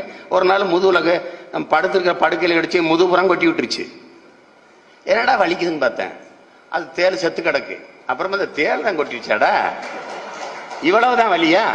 நீங்க தப்பா பேசுறீங்க, முட்டாள்தனமா பேசுறீங்கன்னு இந்த படிச்ச அறிவுலாம் வந்துச்சுன்னா நம்மளை பத்தி கேள்வி கேட்க ஆரம்பிச்சிடான். இவன் முட்டாளா இருக்கிற வரைக்கும் தான் நாம இந்த மாதிரி அரசியல் கட்சி நடத்த முடியுன்றதுக்காக தான் இந்த படிக்கிறது, இந்த கல்விக்கு எதிராக தொடர்ந்து பேசிட்டு இருக்கிறது. இந்த 2011 2012 காலகட்டத்தில இருந்து இந்த நாம் தமிழர் கட்சி அப்படின்றத இந்த தமிழ் தேசியத்தை நல்லா வலுப்படுத்தணும் அப்படின்னு நிறைய பேர் இருந்தாங்க. இந்த தமிழ் உணர்வோடும் இந்த தமிழ் தேசியம் அப்படின்ற ஒரு கனவோடும் இந்த கட்சி இந்த 2011 2012 காலகட்டத்துல நிறைய பேர் தன்னெழுச்சியாவே இந்த கட்சிக்கு நிறைய பேர் ஆதரவு தெரிவிச்சிருந்தாங்க. அப்படி ஆதரவு தெரிவிச்ச முக்காவாசி பேர் அந்த கட்சியில இப்ப இல்லவே இல்லை. அதுக்கு மிக முக்கிய காரணம் இந்த ஆள் பணத்துக்காக பச்சோந்தி மாதிரி மேடைக்கு மேடை மாறி மாறி பேசினாலையும், இன்னொன்னு போன மாசம் ஒரு பேச்சு, இந்த மாசம் ஒரு பேச்சு, நேத்து ஒரு பேச்சு, இன்னைக்கு ஒரு பேச்சு, இன்னைக்கு காலைல ஒரு பேச்சு, சாயந்தரம் ஒரு பேச்சுன்னு இந்த ஆள் மாத்தி மாத்தி பேசினாலையும் இந்த ஆள் கொடுக்குற முட்டாள்தனமான ஸ்டேட்மெண்ட்டுக்கு தங்களால முடிஞ்ச வரைக்கும் முட்டு கொடுத்து பார்த்தாங்க. ஒரு கட்டத்துக்கு மேல அடச்சி இவங்கிட்ட இருக்கிறது ஒண்ணுதான் சாவுறதும் ஒண்ணுதான் சொல்லி அந்த கட்சியை விட்டு சீப்போன்னு போனவன் நிறைய பேர். பெரியவர்கள் எல்லாருமே என் மேல அன்பு கொண்டவர்கள், நான் அவங்க மேல பெரிய மதிப்பு கொண்டவர்கள். அப்ப எனக்கு என்னுடைய தனிப்பட்ட இதில் எங்கள் ஐயா துரைமுருகன், எங்கள் ஐயா டிஆர் பாலு, எங்கள் அண்ணன் ஆ ராஜா, எங்கள் அண்ணன் சிவா, திருச்சி சிவா, எல்லார் மேலேயும் எனக்கு பேரன்பு உண்டு. அது என் கட்சி, அது என் கட்சி, என் சொந்தக்காரன் கட்சி. அதில் வந்து பங்காளி. ஆமாம், பங்காளிகள். அதில் ஒன்றும் இல்லை. இது எனக்கும் முதல்வருக்கும் சண்டை நடக்குதுன்னா இது அண்ணன் தம்பி சண்டை, இது பங்காளி சண்டை. அப்படித்தான். எனக்கு தனிப்பட்ட முறையில் சின்ன வயதுலேருந்து நேசித்தவன் நான் வந்து எங்கள் ஐயா துரைமுருகன், டிஆர் பாலு எல்லாம் இப்போவும் வந்து என் மேலே அளவு கடந்து அன்பு வச்சுருப்பாங்க, இப்போ பேசுவாங்க. இல்லை குறிப்பாக எங்கள் அண்ணன் சிவா, ஆ ராஜா போல் அறிஞர்கள்லாம் அந்த கட்சியில் இருக்கிறது வந்துருது அரிதிலும் அரிதான வாய்ப்பு தானே. மேதைகள்லாம் இருக்கிறாங்க அங்கே. அதெல்லாம் சும்மா கணிப்பொரிய மண்டைக்கில் வச்சுருக்கிற ஒரு ஆள் இருக்கிற இந்த கணிப்பொரிய துரைமுருகன். அது மாதிரி நான் வந்து எனக்கு என்ன ஐயா ஸ்டாலினை எடுத்து போயிட்டே இருக்கணும்னு எனக்கு என்ன மனநோயா என்ன? அதெல்லாம் ஒன்றும் கிடையாது. சீமானுக்கும் நாம் தமிழர் கட்சியில இருக்கக்கூடிய பல பேருக்கு ஒரு விஷயம் புரியவே மாட்டேங்குது. இந்த மாதிரி பச்சொந்தித்தனமா மாத்தி மாத்தி பேசினால, இந்த மாதிரி பச்சொந்தித்தனமா நடந்துகிட்டதுனால மக்கள் நாம் தமிழர் கட்சியை நிராகரிக்க ஆரம்பிச்சுட்டாங்க அப்படின்ற ஒரு விஷயம் அவனுங்களுக்கு இப்பவுமே புரியல. இவனுங்க இன்னமும் அவனும் என்ன சொல்றானுங்க அப்படின்னா, அவங்களாம் வந்துட்டு கோட்டருக்கும் கோழி பிரியாணி கூட்டத்தை கூட்டினாங்க, அவங்களாம் காசு கொடுத்து ஜெயிச்சாங்க, பொருள் கொடுத்து ஜெயிச்சிட்டாங்க அப்படின்றானுங்க. ஏன்னா இன்னமும் அந்த முட்டாள்தனமான பேச்சை பேசிட்டே விட இருக்கிறீங்க. நல்லா யோசிச்சு பாரு, இத்தனை வருஷம் அரசியல்ல சுயேட்சையா எம்எல்ஏ எவனுமே ஜெயிச்சதே கிடையாது. சரி, எம்எல்ஏ விட்டுரு, ஒரு வார்டு மெம்பர், இந்த கவுன்சிலர் சொல்லுவாங்களே, அவங்களாம் ஜெயிச்சதே இல்லையா? இத்தனை வருஷம் அரசியல்ல ஏன் போன எலெக்ஷன் கூட எத்தனை சுயேட்சை கவுன்சிலரா ஜெயிச்சாங்க? ஒரு சுயேட்சை கவுன்சிலர் ஜெயிச்சிருக்கிறான்னா இப்ப அவன் என்ன காசு கொடுத்து குவார்டர் கோழி பிரியாணி கொடுத்து அவன் ஜெயிப்பான்? இப்போ மதுரை தொகுதியில 8 சுயேட்சை கவுன்சிலர் இருக்கிறாங்க. இப்போ சுயேட்சை கவுன்சிலர் ஜெயிக்கிறாங்களா? இவங்களாம் ஒன்னும் அந்த காசு கொடுத்து அந்த குவார்டர் கோழி பிரியாணி கூட்டம் கூட்டி அவன் ஜெயிச்சும் கிடையாது.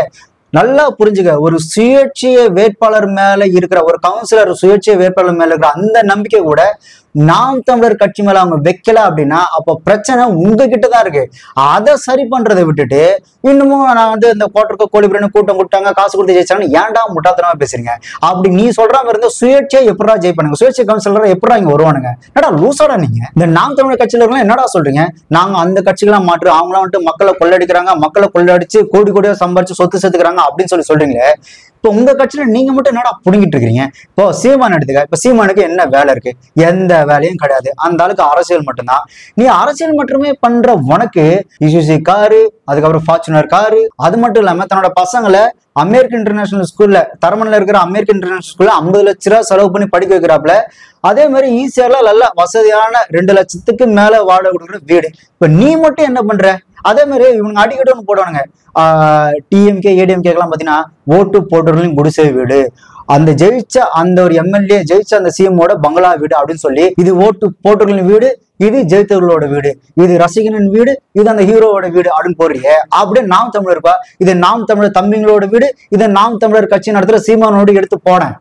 ஏடா மத்தவனை குறை சொல்லிட்டு இப்ப நீயும் அதையே பண்ணா உன் மேல எந்த மக்களுக்கு எப்படா நம்பிக்கை வரும்? என்னடா லூசாடா நீங்க? உங்க மேல மக்களுக்கான நம்பிக்கைன்றது போய் பல வருஷம் ஆகுதுடா. அந்த கட்சியில அடிமட்ட உறுப்பினரா போஸ்ட் விட்டு இந்த வட்டத்துல கூட்டம் போடுறாங்க பாரு, அவங்கள விட்டுரு.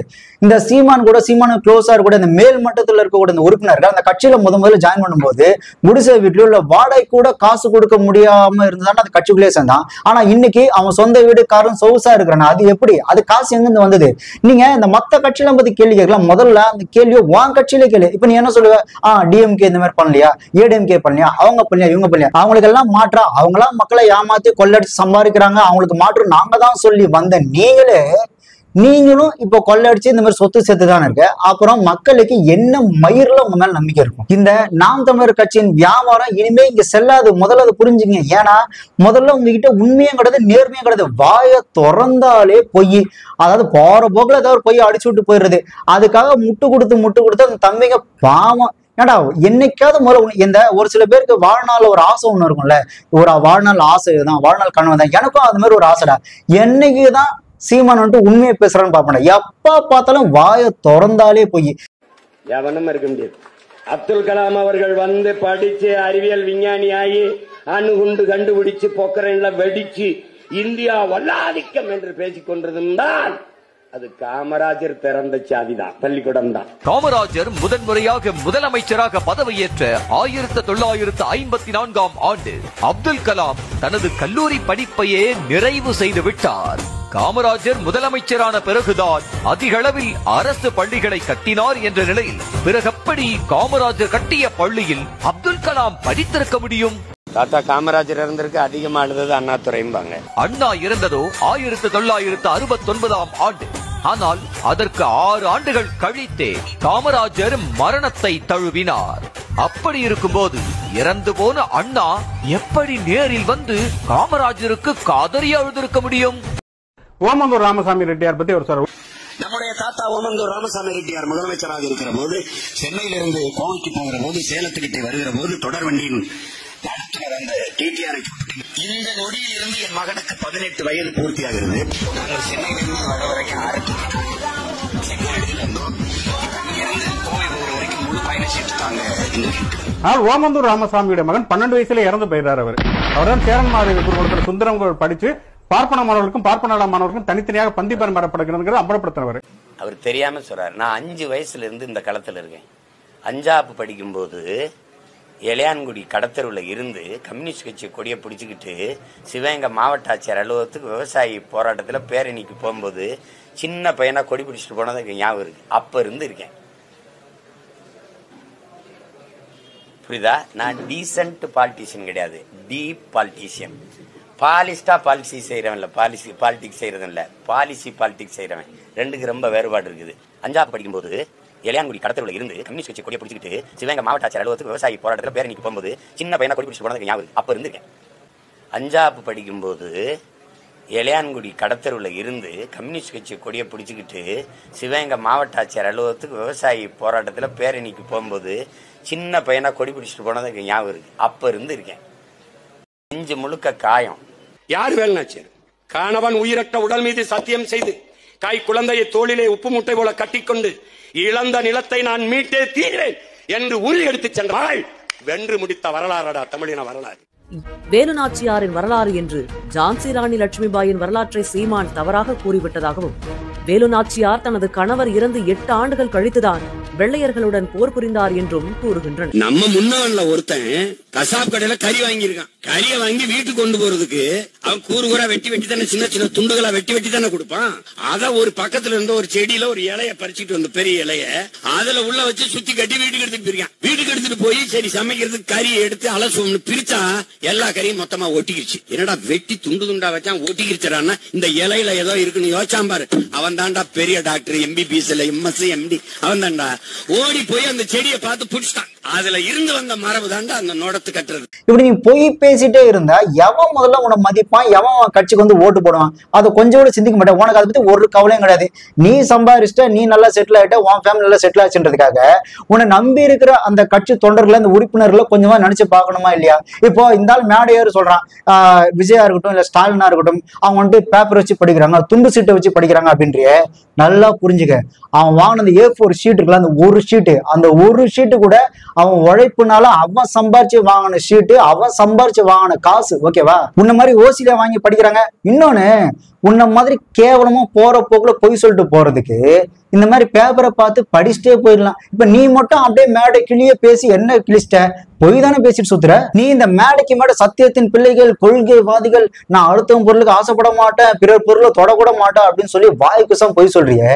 நீ இந்த மதுரை வயல்ல ஒரு வீட்டுல வாடகை இருந்தல, அந்த மதுரை வயல்ல இருந்த வீட்டுக்கு 19 வருஷமா வாடகையே கொடுக்காம ஏமாத்திருக்க. மதுரவாயில ஒரு பெரியவரோட வீட்டை கிட்டத்தட்ட ஒரு பங்களா மாதிரி இருக்கும். அந்த வீட்டுக்குள்ள பூந்துக்கிட்டு எப்படியாவது அந்த வீட்டை ஆட்டையை போட்டுலான்னு அந்த பெரியவரை மிரட்டி வாடகை கொடுக்காம 19 வருஷம் ஏமாத்திருக்கிறாப்ல. இன்னொன்னு, சீமானோட அந்த வீட்டுக்கு வாடகை போன ஆளே கிடையாது. ஆக்சுவலா வாடகைதாரர், அந்த உண்மையான அந்த ஒப்பந்ததாரர் பாத்தீங்கன்னா சீமானோட வேற ஒருத்தர் இருக்கும்போது நான் அவரோட ஃப்ரெண்டு அப்படின்னு சொல்லி அந்த வீட்டுக்குள்ள போயிட்டு அந்த வேற ஒருத்தர் இருந்தா பாத்தீங்களா, அவனை வீட்டை விட்டு வெளியே அமைச்சிட்டு இருந்தாலும் அந்த வீட்டுக்குள்ள உட்காந்துக்கிட்டு நான் வாடகை தர முடியாது, இந்த வீடு எனக்கு தான் சொந்தம் அப்படின்னு சொல்லி ஒரு பெரியவரை 19 வருஷமா த்ரெட்டன் பண்ணியிருக்கான்.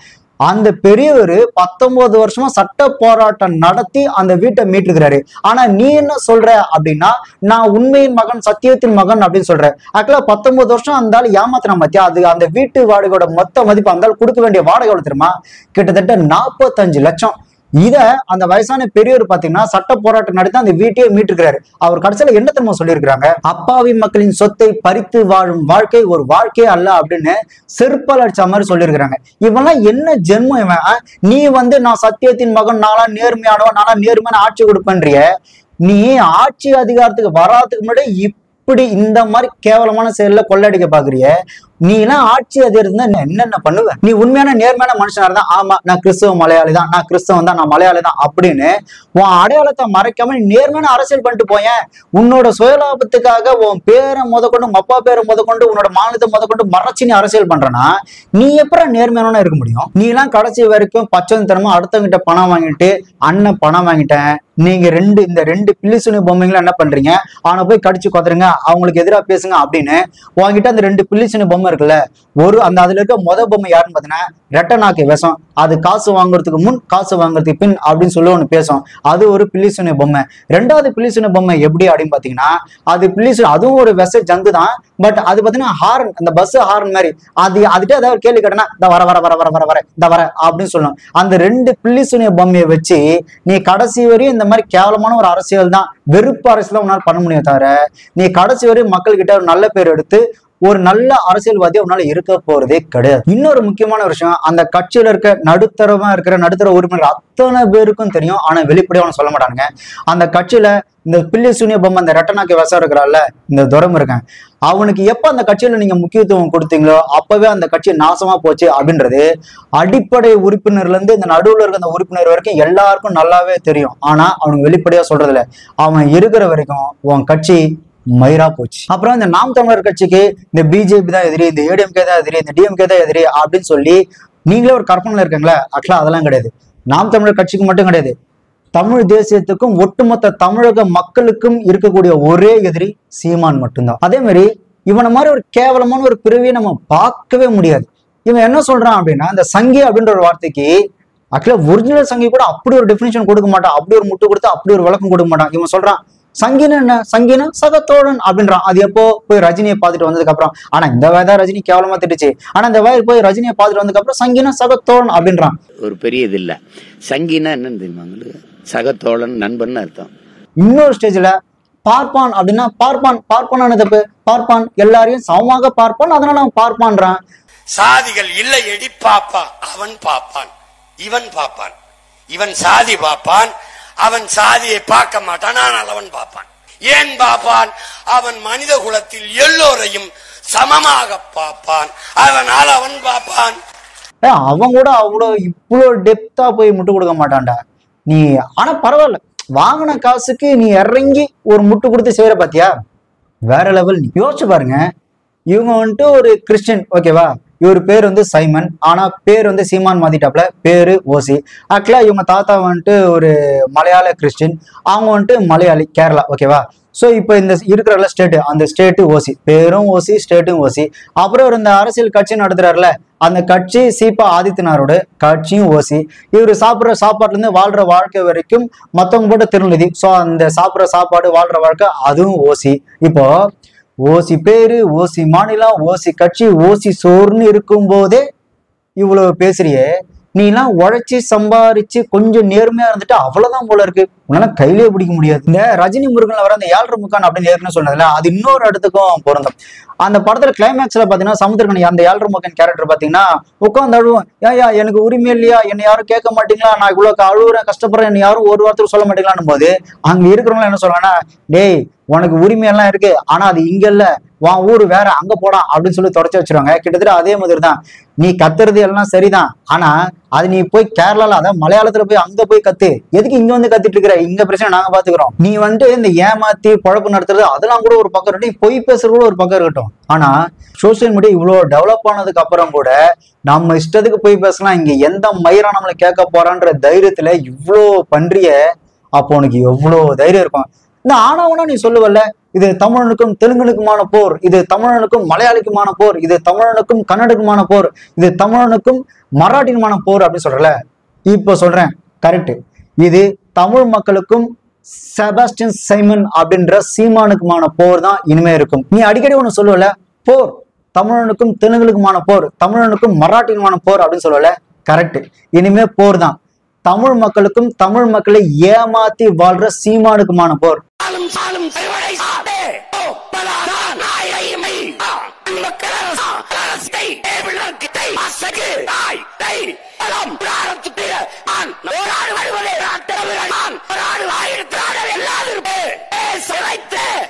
என்னப்பா நான் எத்தது ஒரு 5 ஆண்டு எந்த அரச கொடுத்து பாரு. ஓடாம இரு.